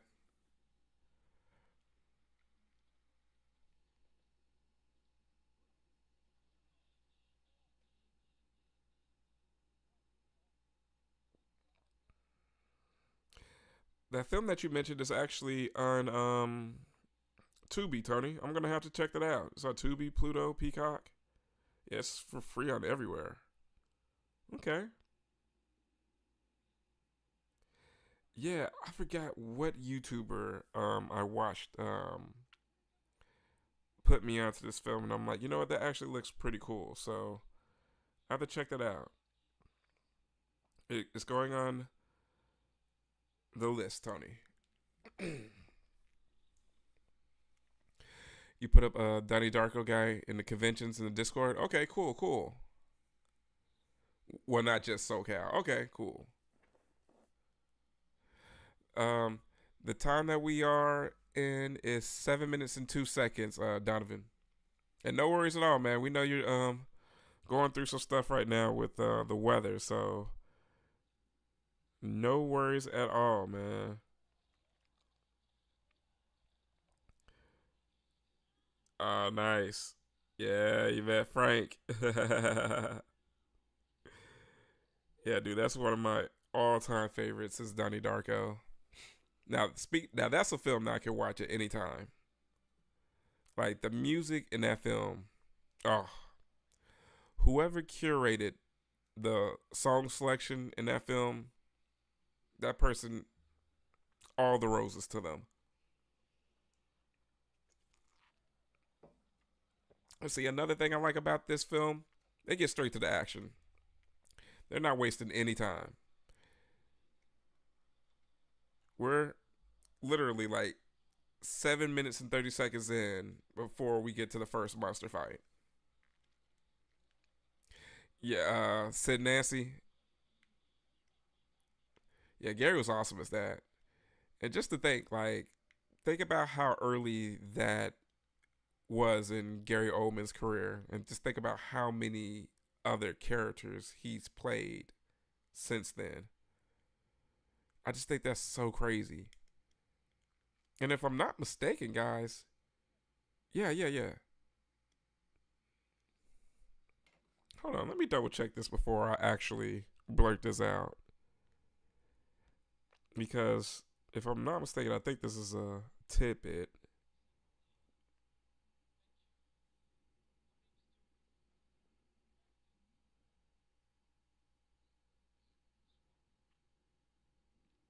Yeah.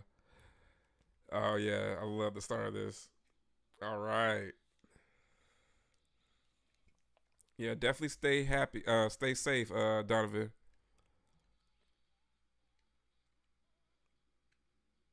Yeah, and didn't I love the comic intro of this, man? Like, if you were somewhere that was into comics, I mean, the style of this film is just perfect. Oh yeah, I saw the hostel one. That's why I was saying she would definitely lure me in too. Like I would totally fall into the trap.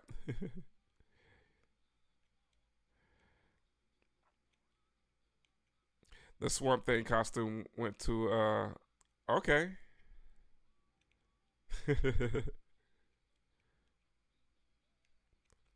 Yeah, great soundtrack, great intro.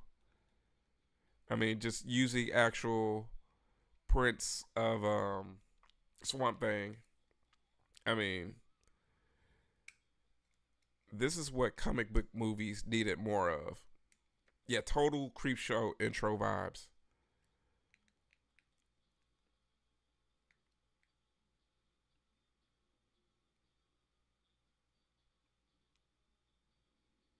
Yeah, so I was never disappointed when the return of Swamp Thing came on television.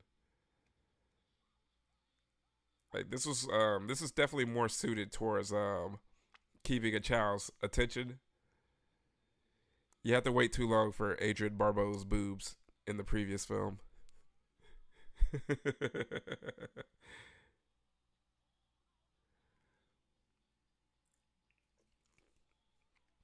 Yeah, it's just a watch. So it's just basically saying that it has the potential of turning into a warning, having a weather that could turn into a tornado. But the warning is what you have to watch out for. The warning is an actual site of a tornado in the area.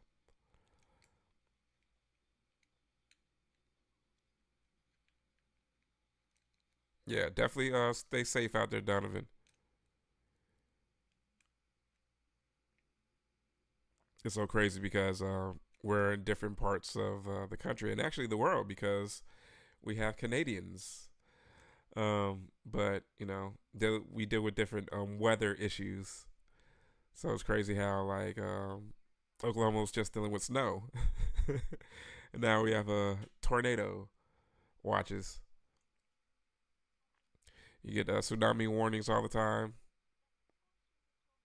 Yeah, yeah. It's just like yeah, all right.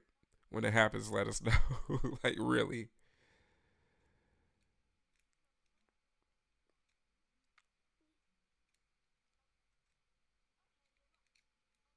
Yeah, you got some Heather Locklear here.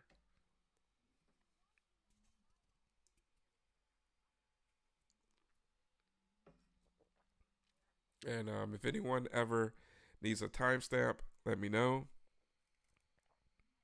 Yeah, speaking of San Diego, Tony, when I saw that post about that taco spot, and I'm like, man, where's that? That's got to be in California somewhere. And then I looked at the spot and I saw it was in San Diego. I'm like, oh yeah, this is totally the type of vibe that I would expect Tony to bring me to whenever I'm visiting San Diego. Tacos and live music. Like it's just someone jumping into a pit while someone's just trying to get tacos. I love it. That is the type of energy I'm all about.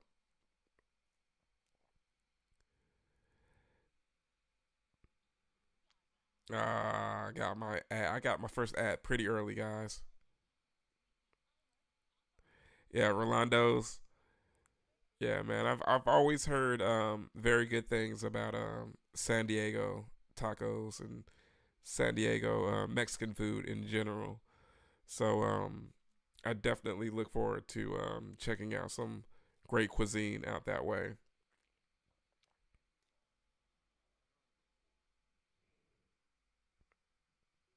Yeah, it's funny because I have friends that live in St. Louis that I asked them for recommendations in regards to the St. Louis Chinese food style spots, and they totally gave me the total opposite of what I was expecting to get, and they were just talking about how they were foodies, and I'm like, well, you're more of the bougie style of foodie. Now, while I could get down with a bougie food spot, I'm more so of the dive bar that has really good chicken wings or this really cool hole in the wall spot that may be a bit sketchy on the outside, but will give you some of the best food of your life. And not only that, but it's pretty affordable. So those are the types of spots that I really enjoy. Um, Speaking of the hunt, another cool thing I enjoyed about the hunt was incredibly cheap drinks. Oh man, cheap drinks, great service. The drinks were not only cheap but very good. So, oh man, what more could you ask for?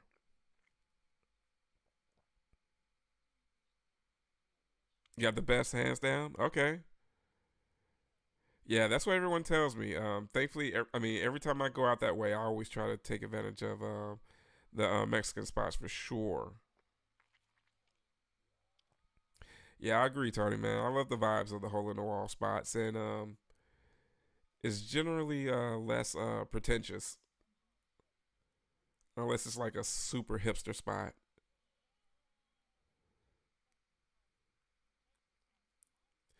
Now we're talking, Tony. Yeah, $2, $3 beers. That's what I'm going for. And they had like I think they had like $3 beers. They had another deal where it was like you get a beer and a shot for like $6 or $7. So I'm like, okay, I can take that. I can gladly work with that. Like seriously, I bought a round of shots for me and I believe 3 or 4 other people, and that round was only like $18.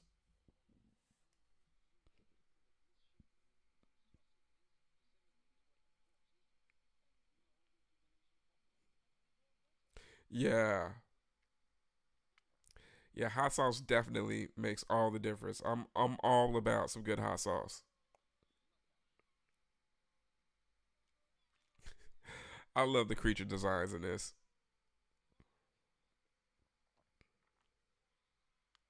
And the sad thing about this is I want to say they're working with the same budget, but they're putting it to use in different ways. Because I wouldn't.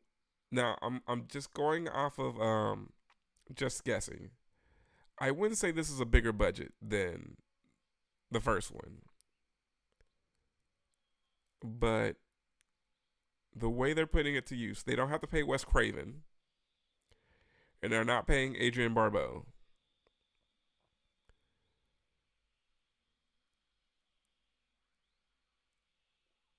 So they're putting this money to special effects and set design for sure.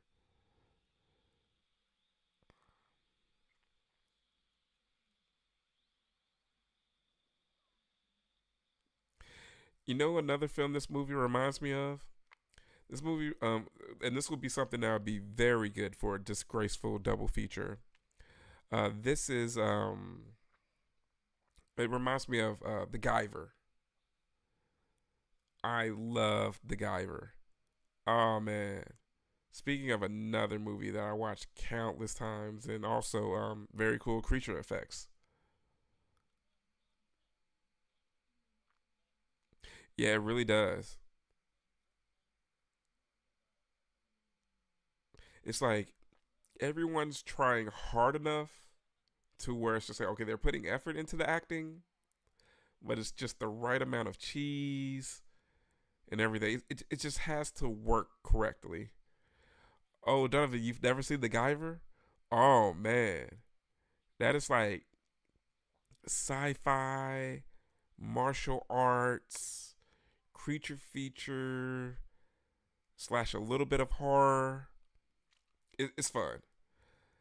Um, if you look at like modern DVDs or Blu-rays, they put Mark Hamill on the cover like he's a main actor or something, or he is the Guyver. That's not the case. But it's an awesome film. As far as like a film that I have a lot of nostalgia around, but it's still aged pretty well. It's the Guyver. It is funny too. It's pretty funny. Oh, you've never seen the Guyver either? Oh man, yeah. I believe it's on Tubi as well. So we may have to say that for a disgraceful watch party in the future, but I would still recommend you guys see that immediately.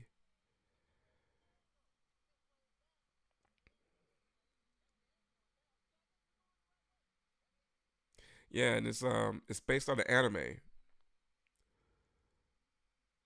It's really cool, like how a lot of things were adapted to movies from other property, where it be like an anime or a comic book, but it, just the way that the '80s went about putting it together was just so fun.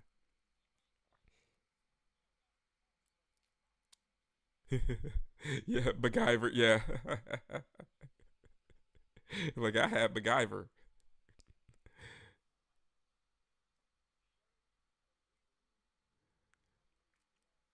Yeah, that chick was definitely hot.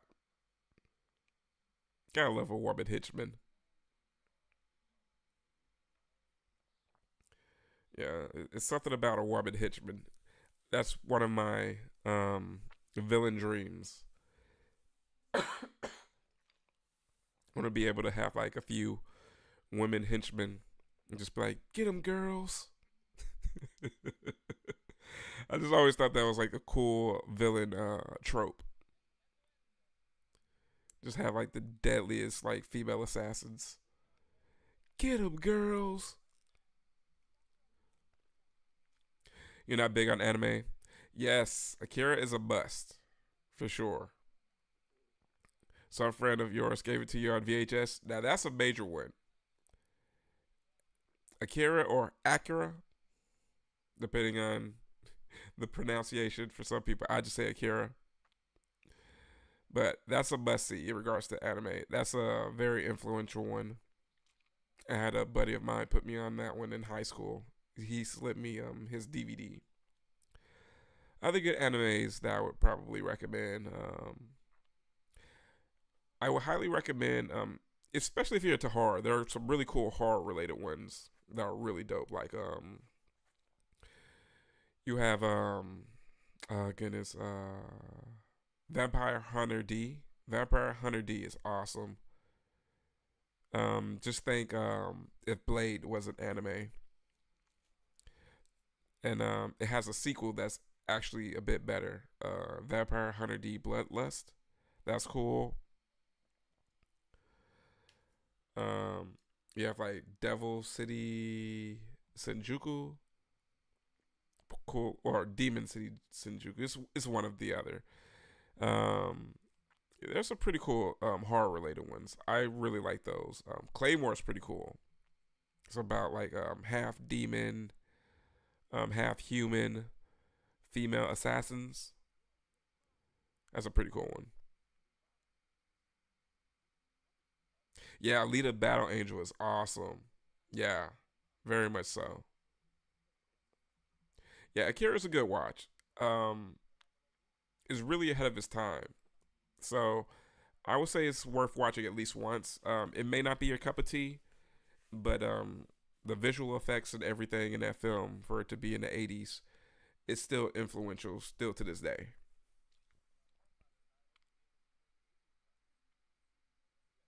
Yeah, Death Note is awesome. Death Note is a very cool cat and mouse crime thriller type anime. I recommend that one for people that like crime shows, who like intellectual type things, to where you're trying to outsmart someone else or you're trying to stay a couple of steps ahead of someone trying to pursue someone. That's a really good one. Yeah, you would definitely enjoy anime horror. Like I could definitely give you some awesome ones. And even though not horror related, I highly recommend seeing stuff like Ninja Scroll. Ninja Scroll, bloody, awesome, straight up martial arts. Think of like um the just coolest ninja stuff. Like think of like Seven Samurai, but very bloody. And there are some horror elements in Ninja Scroll that look very cool. So that's another one I would recommend too. I would totally give you some horror anime recommendations, Tony.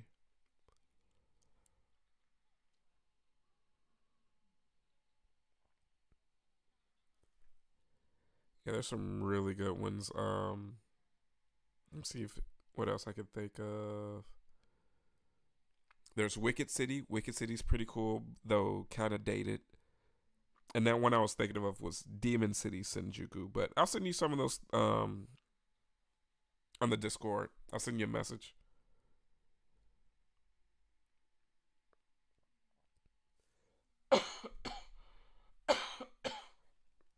Sorry about the guys. Allergies.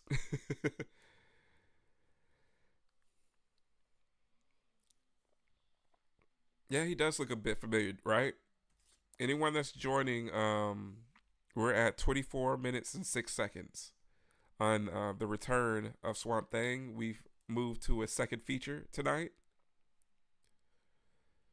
Sometimes that's how it happens on the Horror Greenbook. You guys have a voice, so if you want to sometimes stay on for a second feature, I'm always down for a second feature. Yeah, this dude does have like that prime time soap opera look, doesn't he? Like he was on like Dallas or Dynasty, right?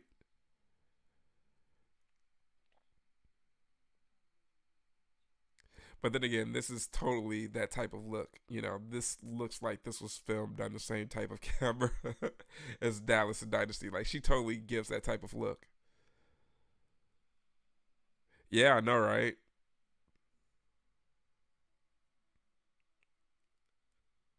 Like her makeup and everything, makeup and hair.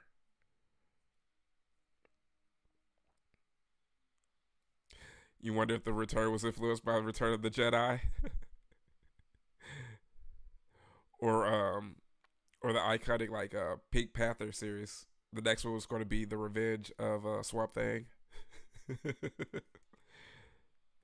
Revenge Return.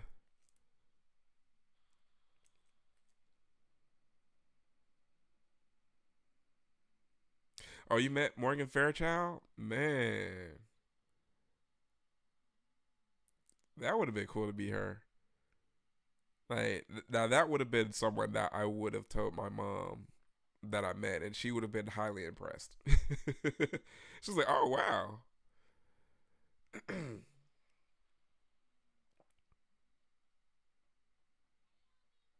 yeah, for real."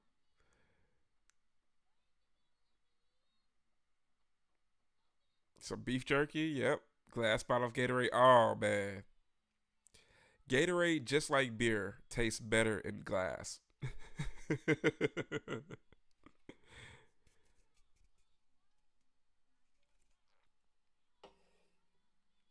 Just giving the devil horns in your picture. Oh man,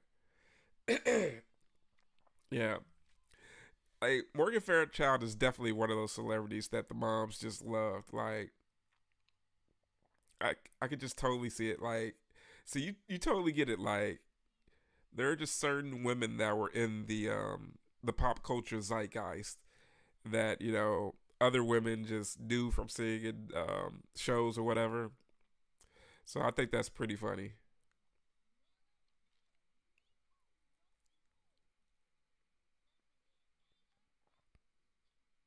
All right, got any hard stuff, guys? Watch some MTV. Woo! And Prime MTV. Ooh, we got the girly mags. This is pretty much what we're doing now, guys. We weren't able to do this back then as kids, but we're able to do this now as adults. Yeah, I know this is my favorite part of the film too. Yeah. Oh, here you go. But man, this is always the fun times with your friends as a kid. Speaking of kids movies involving kids being a bit more mature, um, you remember who remembers this film called Big Shots? Big Shots had the guy who played Eddie Winslow from Family Matters in a child acting role, and it was basically a film version. This film would never get made again today. It was basically about like this little white suburban boy who ran away, and he somehow gets involved with this little black kid who's like super like hip in the streets and everything like that. And they basically start like stealing cars and pawning crazy stuff. Now that's a crazy film, guys. So that's something I would definitely like to put on a disgraceful double feature one week. And it's funny because this film is so rare. Only so many people have seen this film because I don't even think that there's like physical copies of this film. I think the only copy, thankfully, I have a pirated copy that someone had from a VHS. That's extremely rare. But this movie is called it's called Big Shots. But let me give you, yeah, it came out in 1987. 1987, Big Shots. But thankfully, it is available to stream now. So if you guys are willing to spend $4 to watch it, I'd highly recommend it. But I think you can actually find it on YouTube. Oh, you can find it on YouTube. So save your money, guys. Go on YouTube after this and search Big Shots 1987, and it'll come up. And oh my gosh, that's a fun watch.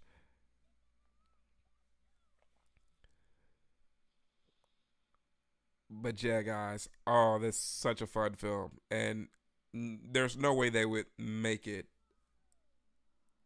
today, or be able to make it today. We live in they could make it, but the only way that they would make it is they would make it an R-rated film. It would have to be something like what was that film with the kids? Good Boys, that came out like a couple of years ago. It would have to be an R-rated comedy instead of more, I think, PG comedy back then. But the rating system was so crazy back then. Like, stuff that should be an R-rated comedy got released as PG comedies, or stuff that would be an R-rated now, or stuff that would be PG now or R-rated back then. And you're just like, how? Yeah, Swamp Goonies, totally Swamp Goonies.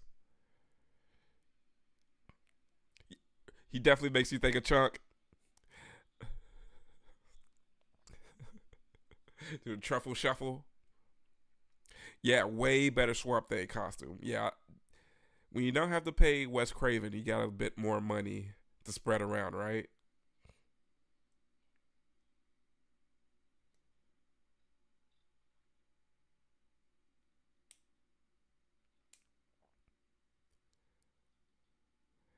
And the cool thing I like about this film is it totally knows what it wants to be.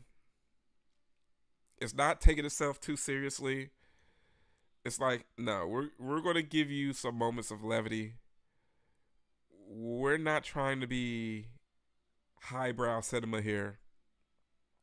We're gonna give you some monsters and some explosions, and you're gonna like it. And 7-year-old, 8-year-old me loved it, and the 40-year-old me loves it just as much. Yeah, I know, right? It's very surprising that they would. I don't even know if this came out in theaters, but Heather Locklear definitely looked amazing. That's for sure.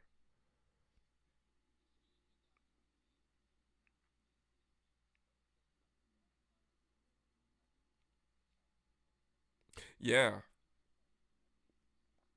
I'm telling you. I mean, just being able to have this access to watch these films and hang out with a cool community of people like y'all, it makes it worthwhile. Definitely brings back those feelings of hanging out with those childhood best friends, right? Bumper says, "I'm looking through old photos and finding actors that have passed away. I'll share them on Discord for you. You would trip the hell out. Which ones I have? Yeah, man, definitely, definitely would enjoy that. And also, I'm pretty sure we're gonna ask some stories from you in regards to meeting them, because For some of them, we may have met them and can share stories and experiences of meeting them. And then others, we just may want to know, hey, man, how was it to breathe the same air as this person for a bit? Cool, cool. Appreciate that, Bumper. Man, like, I couldn't have asked for better, supporters and subscribers or travelers to my channel. Like, y'all are definitely a very cool crowd. And that's really what I was hoping for when I started this channel. I'm debating on if I should have beer number 3.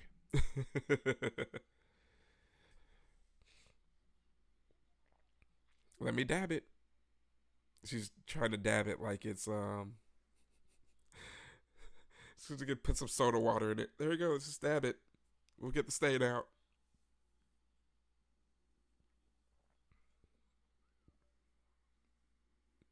I'm like 15, Anthony. Yeah, I know.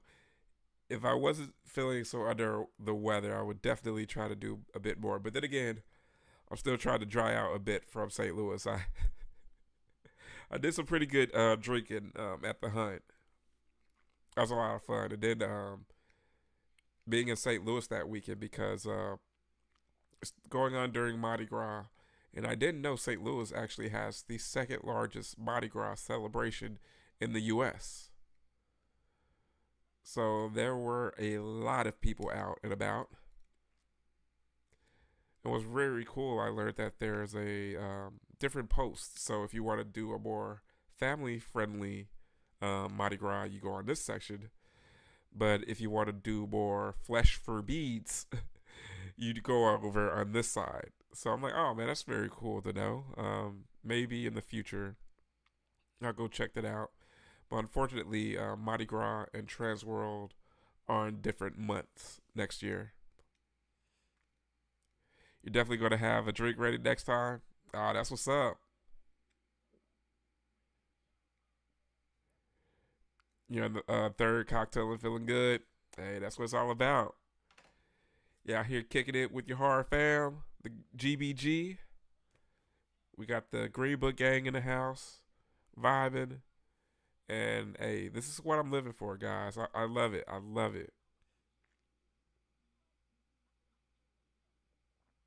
It's like I feel like killing something. One of my favorite lines from Vacation is passing the arches and the rest goes, oh wow, can we go up? His car says no. That's it. Yeah, that's totally something my dad would say. Totally something my dad would say. And now that I'm a dad, totally something I would say as well. Oh man. Yes indeed. GBG in the house, y'all.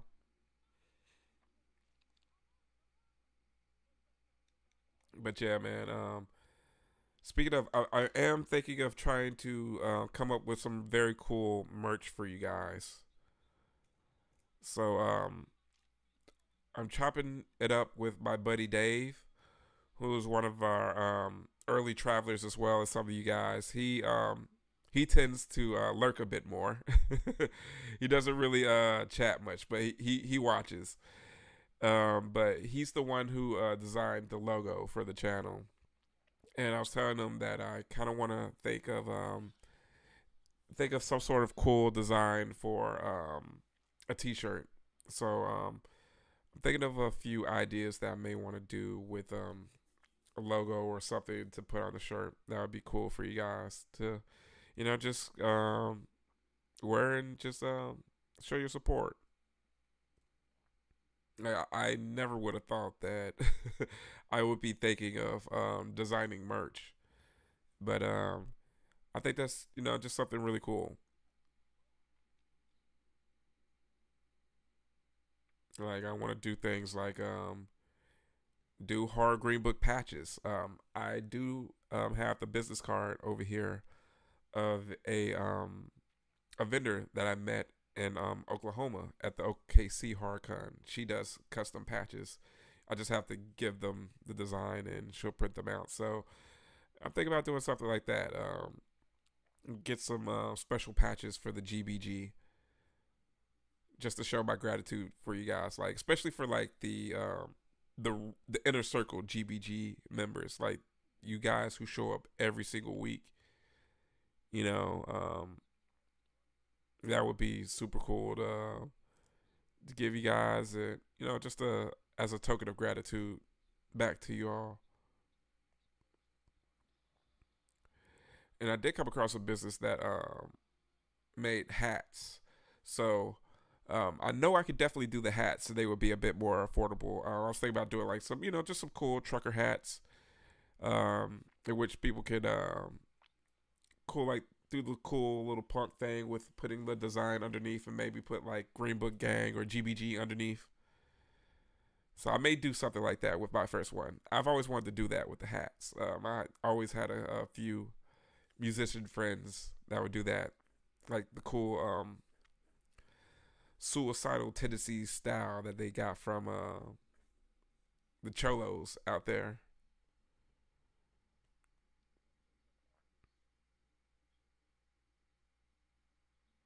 Okay, yeah, yeah. Hey man, I appreciate that. Yeah, that's basically a design of my buddy Dave. And major shout out to you, Dave, if you're watching. Custom leather jackets. Yeah, yeah, that would be cool. Yeah, so I definitely want to do something like some patches, some hats, some shirts. Just to get started in expanding and bringing more things out to the channel. Yeah, I still think that's funny. Like, I kind of knew that it would be something that I would think of possibly in the future, because all of my favorite channels that I watch, they have merch and things that nature that they offer, and you know, I'm all too glad to help support them whenever possible. But to think about someone doing that for me is very humbling. Like seriously. So like you guys definitely your support really means a ton to me.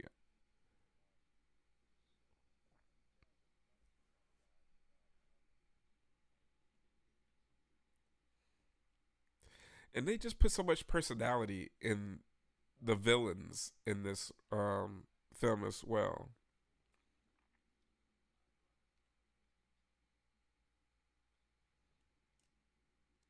But I also think that this is a film that everyone's enjoying themselves on a bit more. Like to be honest, this looks like a fun ass film to work on.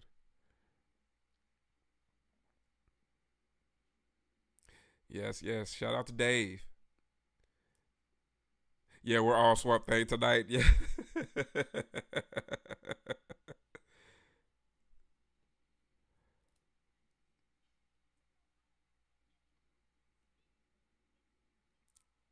I like the set on this. Like it's all very sciency, very it's very Dino De Laurentiis.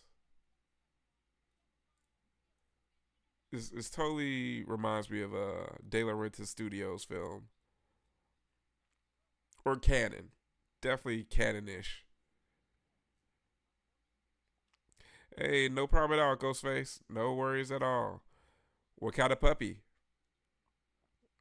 Is this your dog, or are you pup sitting? Is this the same Swamp Thing as the show? You know what? I'm not exactly sure. When I was a kid, I thought so, but I'm not sure if these are connected canonly.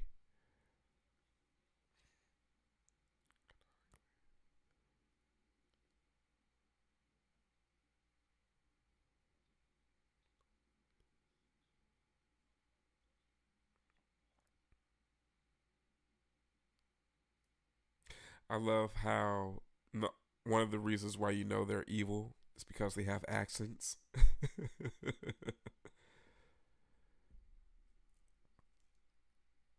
Yeah, I know, right? I think so.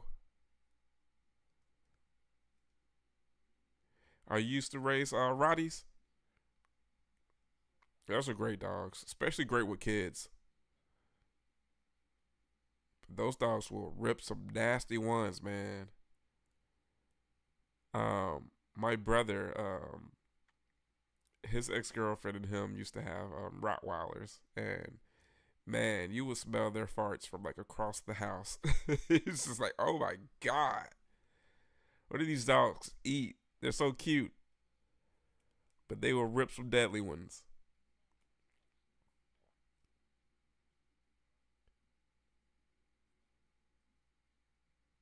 Okay, yeah, that's what I was thinking. Yeah, I think it's connected that way, but it's been forever since seeing the show.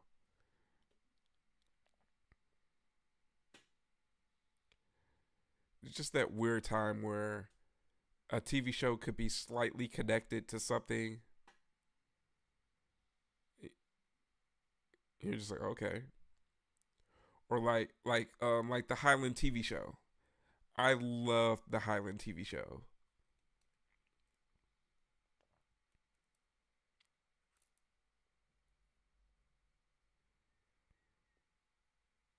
There can only be one Highlander.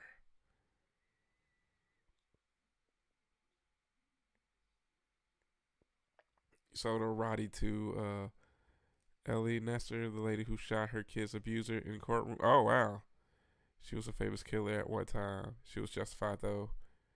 Hey man, there are some stories like that where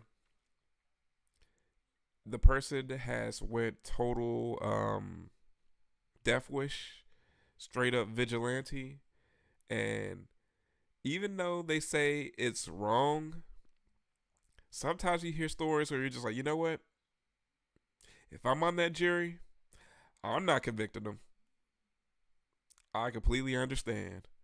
So there's always great stories out there. Like every now and then I come across a news story where it's like, oh, this person avenged this person's grape or this person's murder, and they may have been arrested, but they're let off.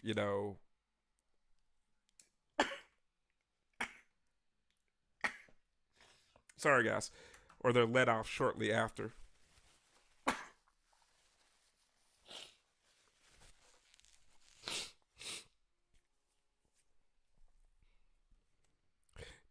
Yeah, that case. Hey man, I love stories like that. I mean, we are horror fans and exploitation fans, so a big part of being fans is knowing when someone gets what they deserve. So I love stories like that. Like,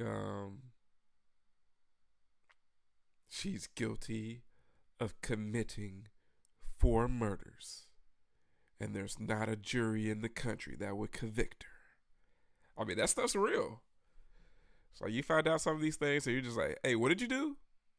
He did what? Oh, well, what do y'all want to eat tonight? It's like, y'all want to order another round of drinks?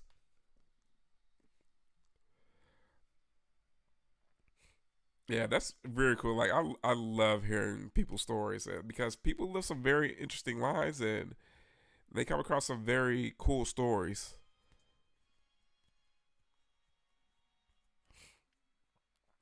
Yeah, the Why Gary revenge. Yeah, it's like sometimes it just happens. That's why they have the term "fuck around and find out."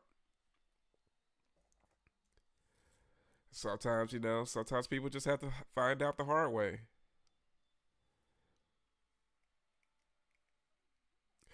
I've definitely lived a strange one, but good most of it. Hey, that's what it's all about, Bumper, man. You're a good dude, man. Seriously. We're glad to have you here, man. Like, seriously. That reminds me of, like, the three eyed fish in The Simpsons. The three eyed orange fish.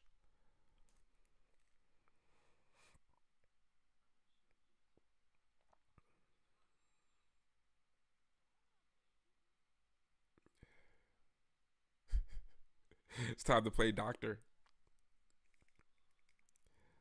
Oh, yeah, Ghostface. But it's awesome. I'm excited to know what film you're gonna choose for next week.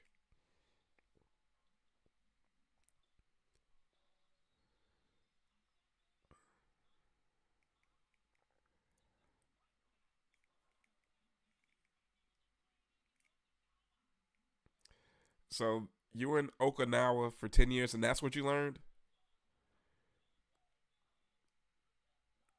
Yeah, I know. I'm very curious about Ladies' Night.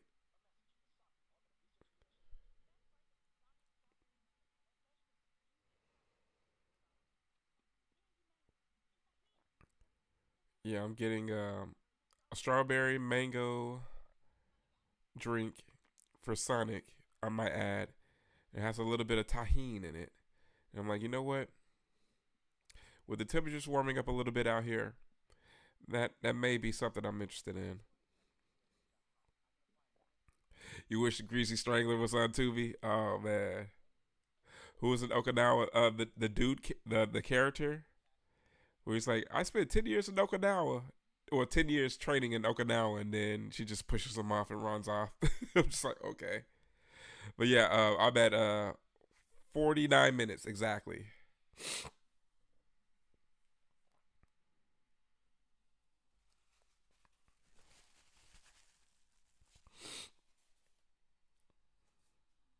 Just take it and run.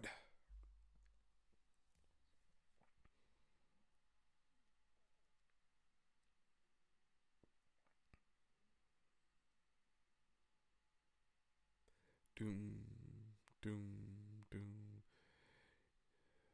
Your cousin went there when he was a Marine. Yeah, that's pretty much the only time I've heard of Okinawa was around the Marines.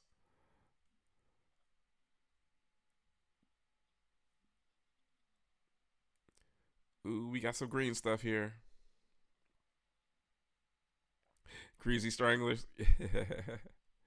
Yeah, I love whenever the Greasy Strangler guys show up to a convention. You know it's going to be fun. Miss Arcane.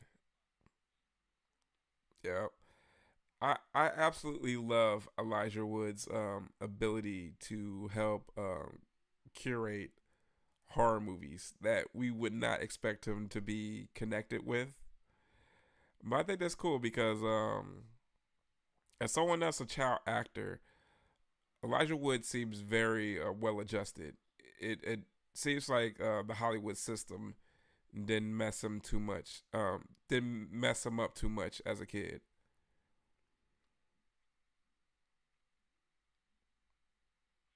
Yeah, man.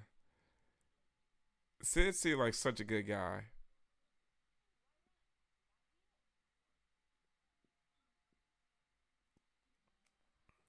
Yeah, man. Sid's definitely one of those people that I really wish I had met. The Elijah Wood, I forget the name, but that Elijah Wood with his crazy dad was solid. Are you talking about the one when he was a kid? Or are you talking about a Radio Flyer? Is that the one you're talking about? I think Elijah kind of said he got diddled. I don't know. I hope not. I hope not too, man. I wouldn't be surprised. I mean, we're hearing tons of these stories. I have to put up. That reminds me. I have to put up. I just came across my pictures for when I met Corey Feldman a couple years ago in Houston. So I have to post that up as well. That was a fun time. Thankfully, I was one of the first people that made a beeline to where he was going to be doing the signings at, so I didn't have to wait long because he was definitely taking his precious time making his way backstage to give the autographs.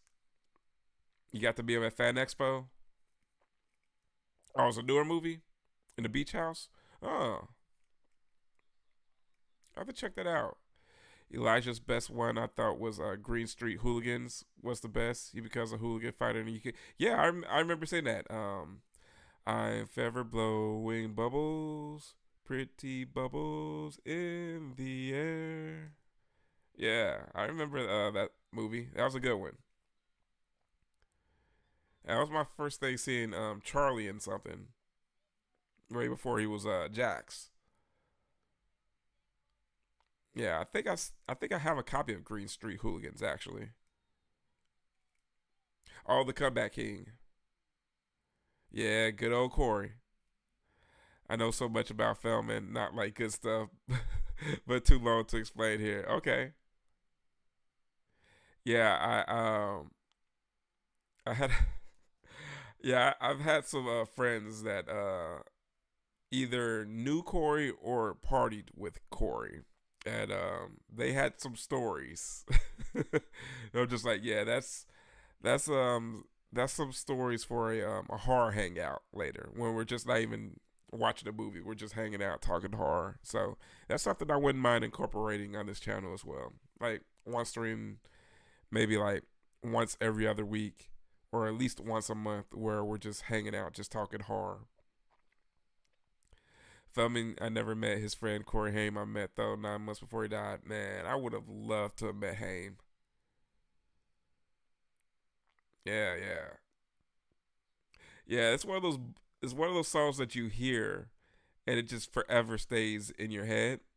And not only that, but I have a lot of friends that are really into soccer, so I kind of know a few soccer songs slash drinking songs. The Elijah movie you're talking about is called "Come to Daddy." Okay, I think I remember hearing the title for that one. I haven't seen it though. I'm waiting to see meet Elijah so I can have him sign it. Have Charlie, him, and Leo's auto on it. Oh, nice, man. It's quite a feather in the cap.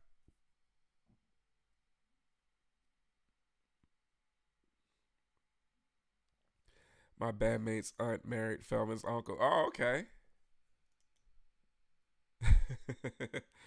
Nice. Got some family ties there. Hank was the rudest guy I ever met because he spoke about how he wanted to sleep with Star from Lost Boys and his girlfriend, who was a knockout, was sitting right next to him. Oh, yeah. You know what? I think I remember you mentioning that. Yeah, that wasn't very tactful at all. So we got some Beauty and the Beast hallucinations going on here. Yeah, I know, right?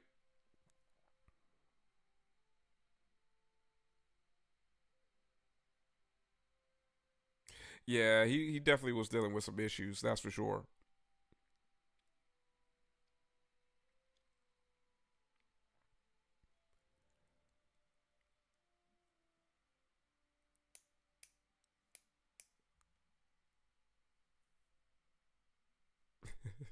There's like some good 80s cheese there. They had to do the Demolition Man thing right there. That was like some pre Demolition Man VR set sex right there.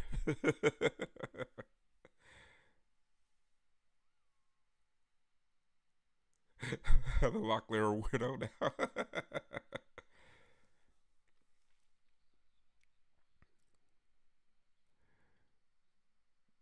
It's like now I know that Demolition Man and the return of Swamp Thing are vaguely connected now. Spiritually connected now.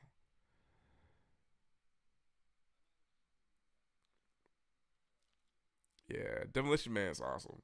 I I will never forget seeing that in theaters. It was everything I expected it to be. I don't know how anyone went into seeing Demolition Man and expected something other than just good old campy fun. But I got it back then as a kid, and I'm glad to see that it has the cult classic um fan base that it does.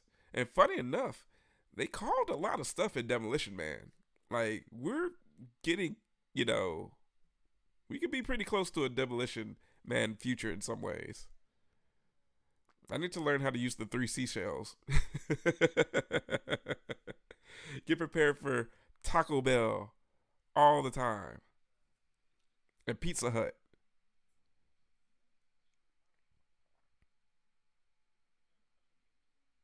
You have been fined 3 credits for verbal language, right? And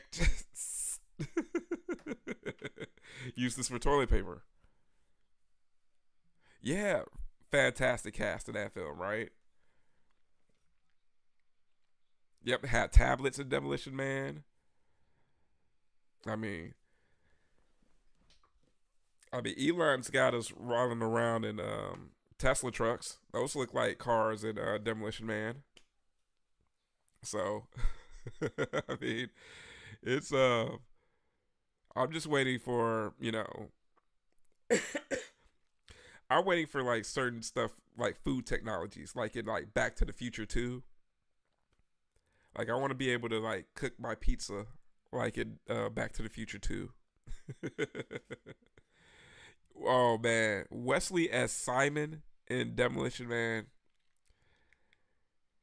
I don't think you talk about someone enjoying the role that they're playing.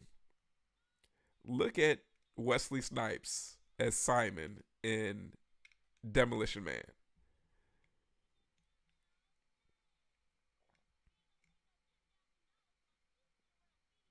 Man, I swear, I would so love to meet Wesley Snipes. I would freaking lose it. Yeah, cryogenics in 5th grade. Yeah. Blade 2. Yeah, exactly.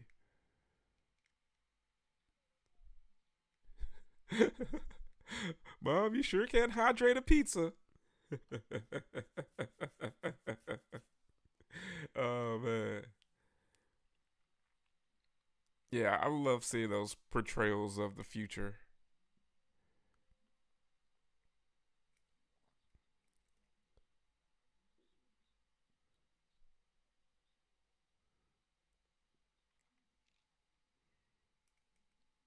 Man,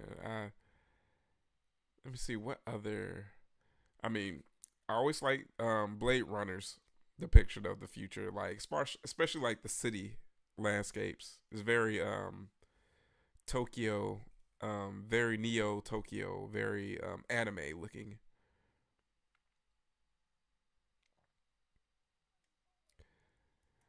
Why did snacks always look so good in 80s films? But I think it's because we remember how they tasted back then and knowing that they do not taste the same now. Like you see a snowball in a television show or a movie or a Twinkie, you know it was gonna be some legit good stuff. Sean Young from Blade Runner is supposed to come to a Hollywood show this year. Ooh, I would love to meet Sean Young. Man, yeah, that's why I was like, I'm the. It's really cool because that's why I'm glad that Champ is also in the chat because he's out based in the East Coast. So it's funny to see that you have certain celebrities that will stick either to the West Coast or the East Coast because that's more convenient for them to make it out to those cons because they may live out in that area. So that's why I love seeing the people that you guys are able to meet at your conventions that are closer to you. If you're on the West Coast or if you're on the East Coast. Yeah, Blade Runner blew your mind when you first saw it. Yeah, those city landscapes, like they still hold up very well, very very well.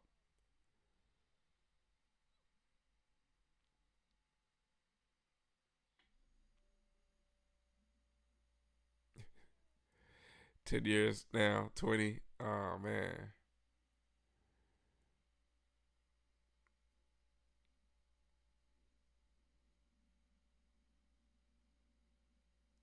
Yeah, and another cool thing about this swap thing, he definitely looks wetter here. He's definitely been in the swamps. Oh, 10 years, not 20.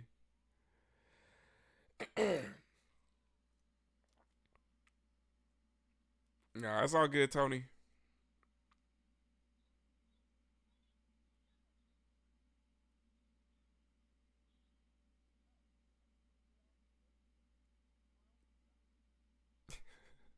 I love how the mercenaries just so happen to just all be so douchey no matter what movie it is.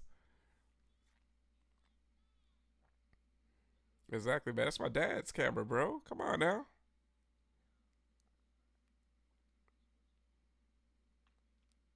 You see, this is what happens when you don't leave your swap thing out in the sun.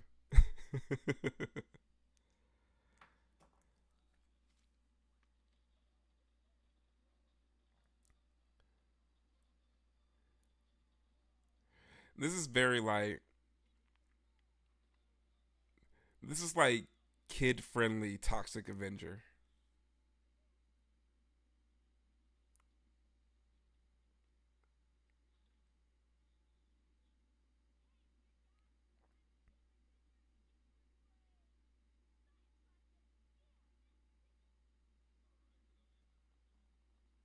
I mean, I want a picture next to Swamp Thing.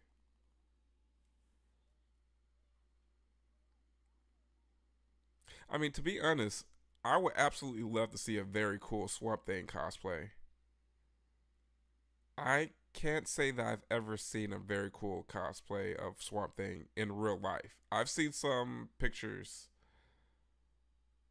that are very impressive, but to see one in real life for like a tall dude like Bumper, that would be cool. It's definitely Sandlot meets Swamp Thing for sure.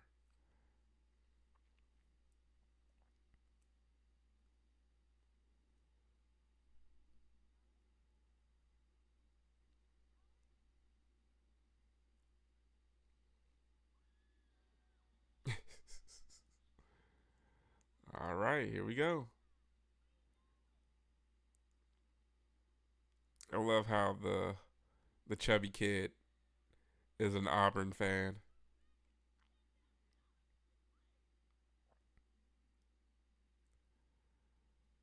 Like I could just see that little kid just being like, "F Bama, War Eagle." Yeah, this Swamp Thing, he's been to therapy. He's made he has reconciled with the fact that his life has changed. So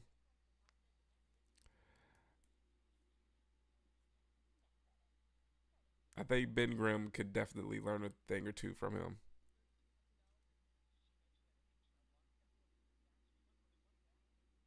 Pun Zoloft.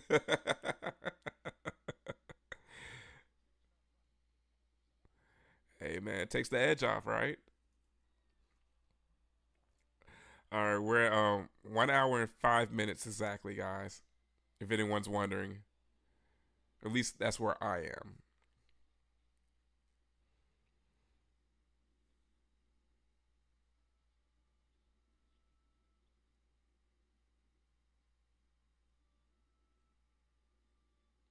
I love how solemn it is. It's just like, oh, you're just gonna watch them go off. I'll find you, Abby. I shall avenge you. And everyone, if you have it right now, make sure to smash the like button. Hit the like button. But I already know most of you have already done that.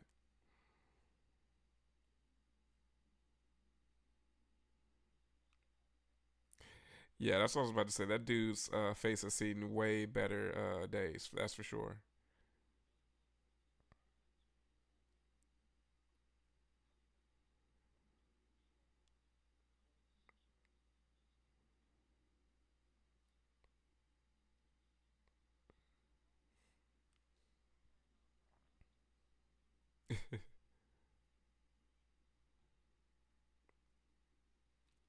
So, because this is a comic book movie, technically, what are you guys' favorite comic book movies or comic book related movies. I'll run off a couple of my favorite ones. First one I think of is 1990s Teenage Mutant Ninja Turtles, which I feel is one of the best comic adaptations ever. Dark Ninja Turtles, dark aesthetic, a little humor for sure, but it's very close to the comics at the time. I also love, of course, Captain America. Um, the the real spy when Winter Soldier. That's the one. Captain America, Winter Soldier. Um, One that I really really enjoy that a lot of people don't give a lot of love for is I love Dick Tracy. I really wish. I really really really really wish that Warren Beatty would give up the rights to Dick Tracy so that we could get actual real new Dick Tracy content as opposed to him just reading a script over a webcam to keep the rights. Um, let's see. Yeah, it was the highest grossing indie film at one point. Yeah, insert evil accent for sure. You were thinking Turtles 2? That's a good one. You're going to have to catch up Ghostface. No, that's all good. Yeah, those toys were great. The toys were definitely fun. And they're pretty good collector's items now, for sure. You did a Dick Tracy costume as a kid? I wanted one of those watches so bad. I wanted a Dick Tracy watch so bad. Of course, I like Blade. Blade's awesome.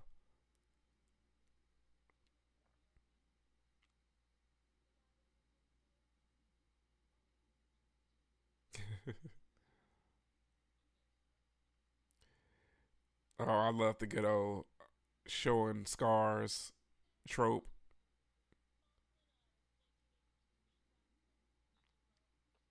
I always think of people that are like 40 years up and older showing their mosh pit war wounds.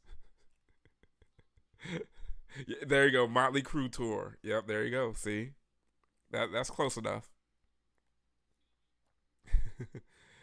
Yeah, Blade is awesome. That blood rave scene still is just gets people so pumped, right? Yeah, the bite mark, right? It's like Nikki Six has some explaining to do.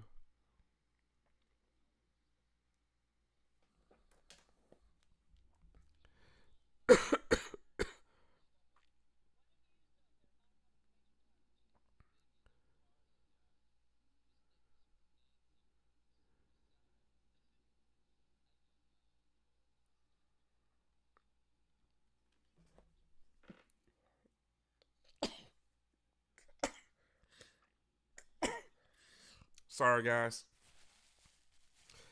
Yeah, Spawn got some Michael Jai White.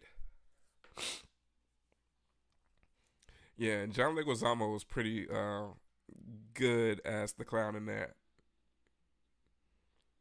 Like he was someone that I really wasn't expecting for that role when they casted him, but he did a very good job.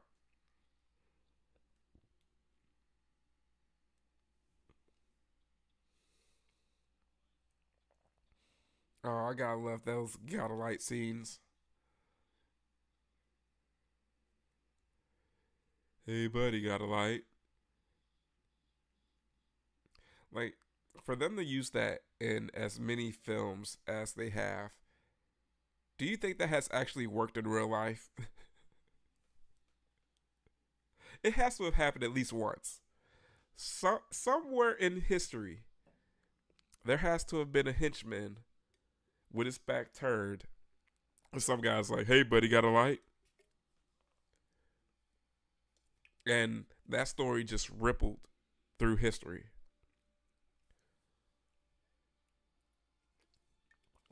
I have the power.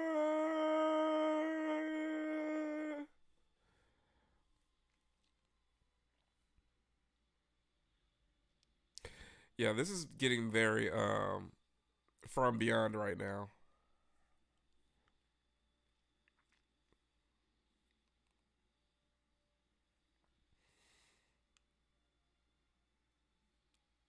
Yeah,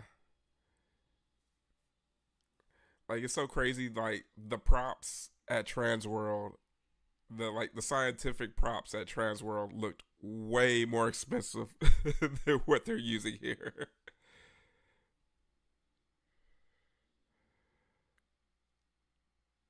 Like I was incredibly impressed with the products at Transworld. Like a lot of those vendors really put in a lot of hard work, and it just makes me excited to go to Monster Palooza because I know there are going to be some awesome vendors there as well. Yeah, exactly. They're laying on foam rollers. Yeah, for real. It's like, yeah, I'm gonna have to work this kink out in my quad. Let me slide down here for a second. Yeah, this Swamp Thing suit is infinitely better than the previous one.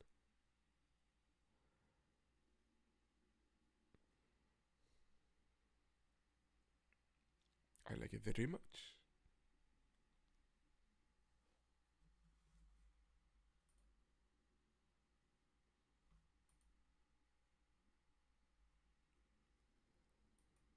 Uh oh.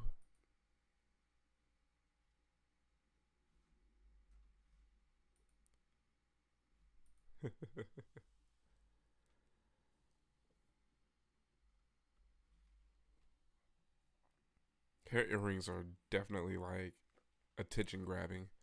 Like I'm trying not to stare at them, but it's definitely those types of earrings that my mom would wear when she's like going out to like a fancy dinner with my dad. It's just like those earrings are so distracting, mom. But they're such a quality of their time, right?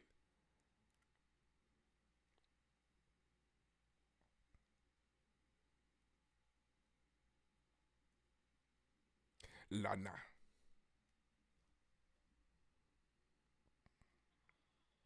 Yeah, you know the betrayal's coming. You could just feel it. You're like he's being too nice. Oh, the ass got you, Tony. Oh man. It's always at the worst time.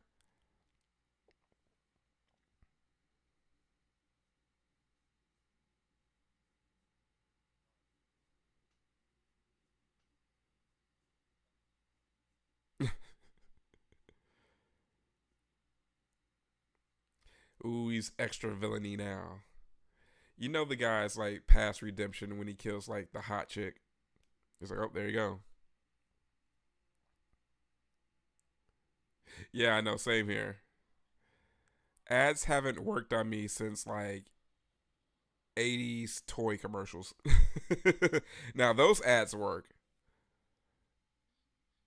I could throw on a compilation of 80s toy commercials and I can say, yeah, I want that.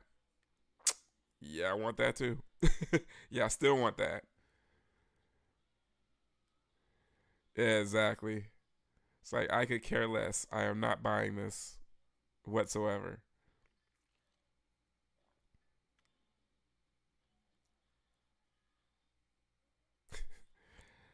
That dude totally looks like he looks like what is the name of that classic movie monster? I forgot from what movie it is. It's like a 50s horror film. It's like a 50s or 60s one. It's like a mix between that film and that MTV animated show The Head. How many of you guys remember that? Yeah, I will definitely watch old ads all day. And it's crazy because as a kid, a lot of those ads I just couldn't wait to get past so that I could watch the show that I wanted to watch.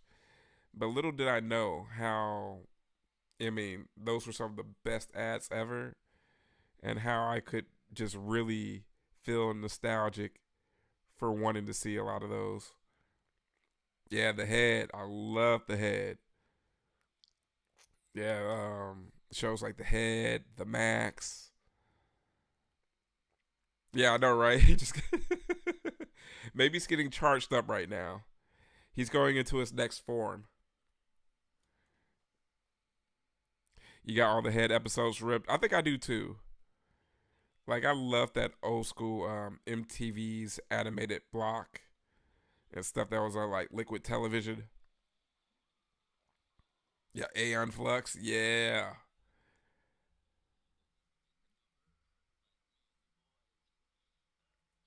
Yeah, I would totally like vibe out and watch Aeon Flux. Aeon Flux was such a vibe. And I love how like you would just get random episodes and I mean they were very not connected to each other in some ways and then some would be connected to each other. You'd have the episodes where she died and then she show up again randomly. So you're just like, okay, is she a clone? Like, what's going on? Yeah, Liquid TV. Like I used to even love like the little weird animation commercials that they would put for MTV just to like say this is MTV. Those are fun. I mean, you weren't getting that anywhere else. And that was cool because MTV was, doing that for artists to like really get their name out there and stuff. Yeah. Yep. Those are so fun. Like I remember stumbling upon Liquid Television for the first time as a kid, just being like, "What is this?" 120 minutes. Yep, yep. Frog baseball. Yeah, yeah, none of it. And not only that, but man, the controversy that stuff caused. Like people couldn't wear Beavis and Butthead shirts to school.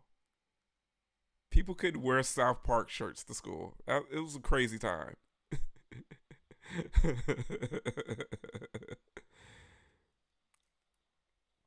But yeah, like Beavis and Butthead definitely curated my 8 and 9 year old tastes in regards to music. Like that was like my first time like being exposed to like bands like Primus and Typo Negative. Um, that's where Metallica won when I posted for my the Headless Bat video. That was my first time seeing the music video for that. Beavis and Butthead, um, basically everything Mike Judge was doing at that time. That was like so influential. Yeah, exactly. I mean, and granted, kids did get into some pretty messed up positions trying to imitate Beavis and Butthead, but then again, I mean, kids are always going to do stuff like that. I'm just glad that we were doing Beavis and Butthead stuff and not eating Tide Pods or trying to ingest alcohol the other way. Being a kid was so much easier during our time.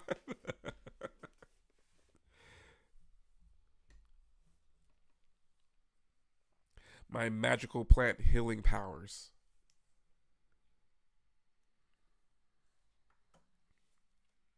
I feel like Heather Locklear.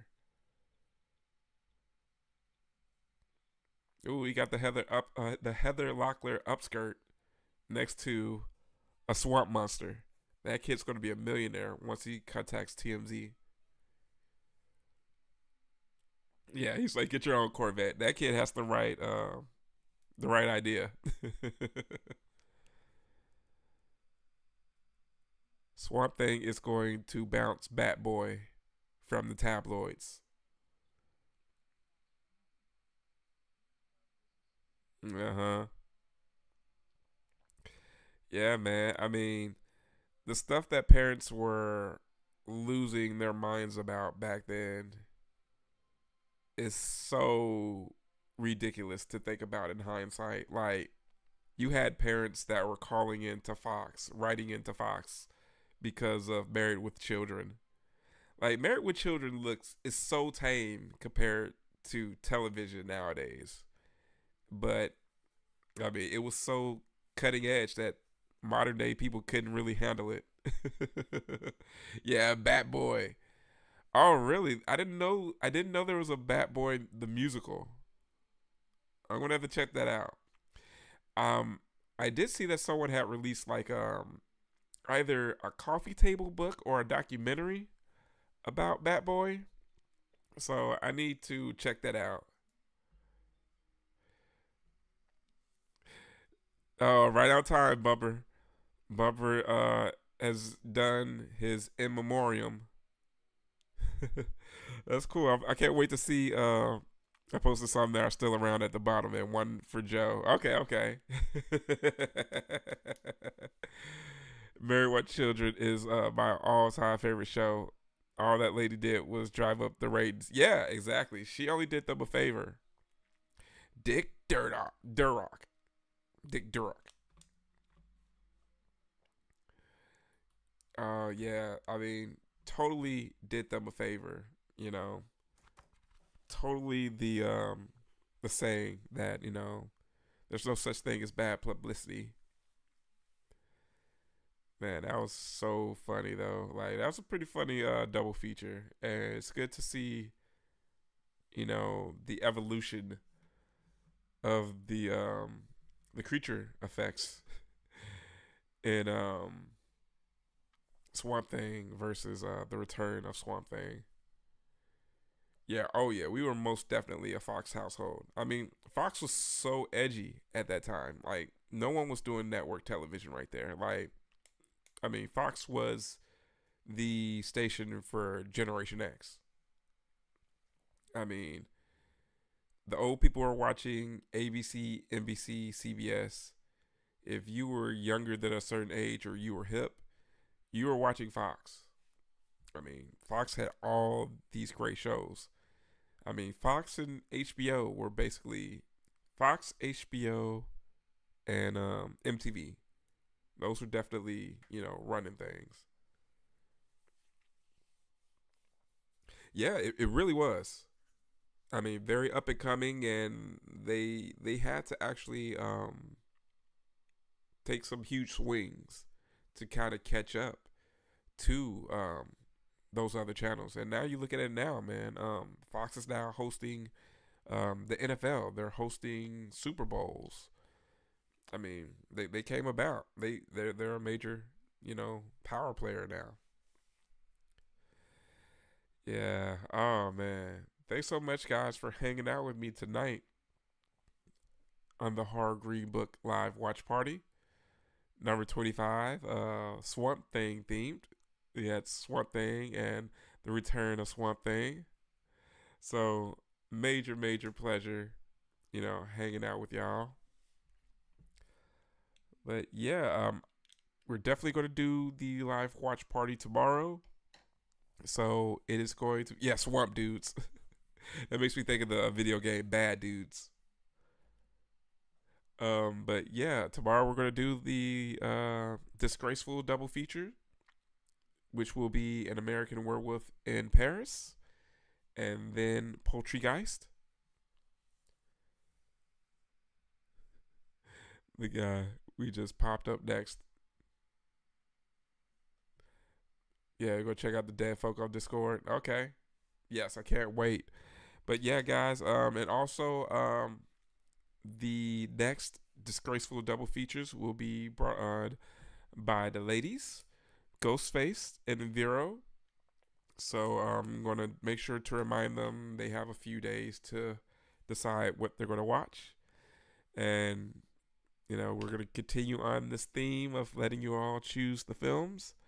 You continue to come around and you'll continue to get those chances to influence what we're going to watch, and we're going to get your tastes.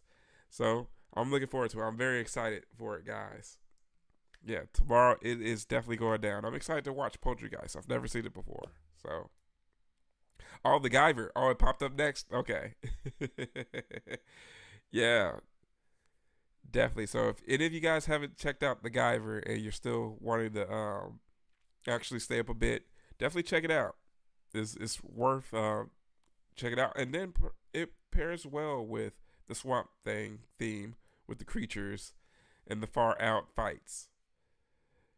But yeah, guys, thank you so much for sticking around tonight for this live watch party, a special double feature. You're nervous because Poultry Guys has some part of songs, has some sort of songs like Bat Boy. Oh, that's going to make it even better. Hey, that's the whole point. We want it schlocky. So that sounds absolutely perfect, Tony. I'm excited for it. Like, I'm all for watching new films, especially films that I've heard about for a while. But being able to finally mark those films off of the list, but watching it with friends makes it a million times better. So it's going to be an experience. But yeah, guys, thank you so much for hanging with me tonight on the live watch party. You know how we do. Go ahead and hit that like button in regards to anything that you saw. Hit the like button, the Ash Williams Severed Hands. Comment in regards to anything that you saw. If you're coming back and watching this for a replay, and hit that subscribe button if you're new. You just want to, lurk and see how things were with our community here on the Horror Greenbook. Hit that subscribe button so you stick around. Hit the notification bell so you are, in the know whenever new content drops.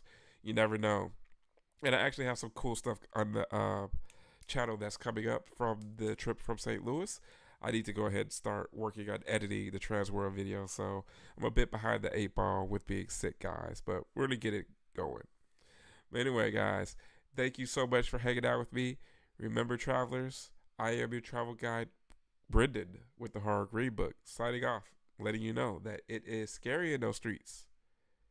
So let me know that you made it home safely. See you, travelers, tomorrow night.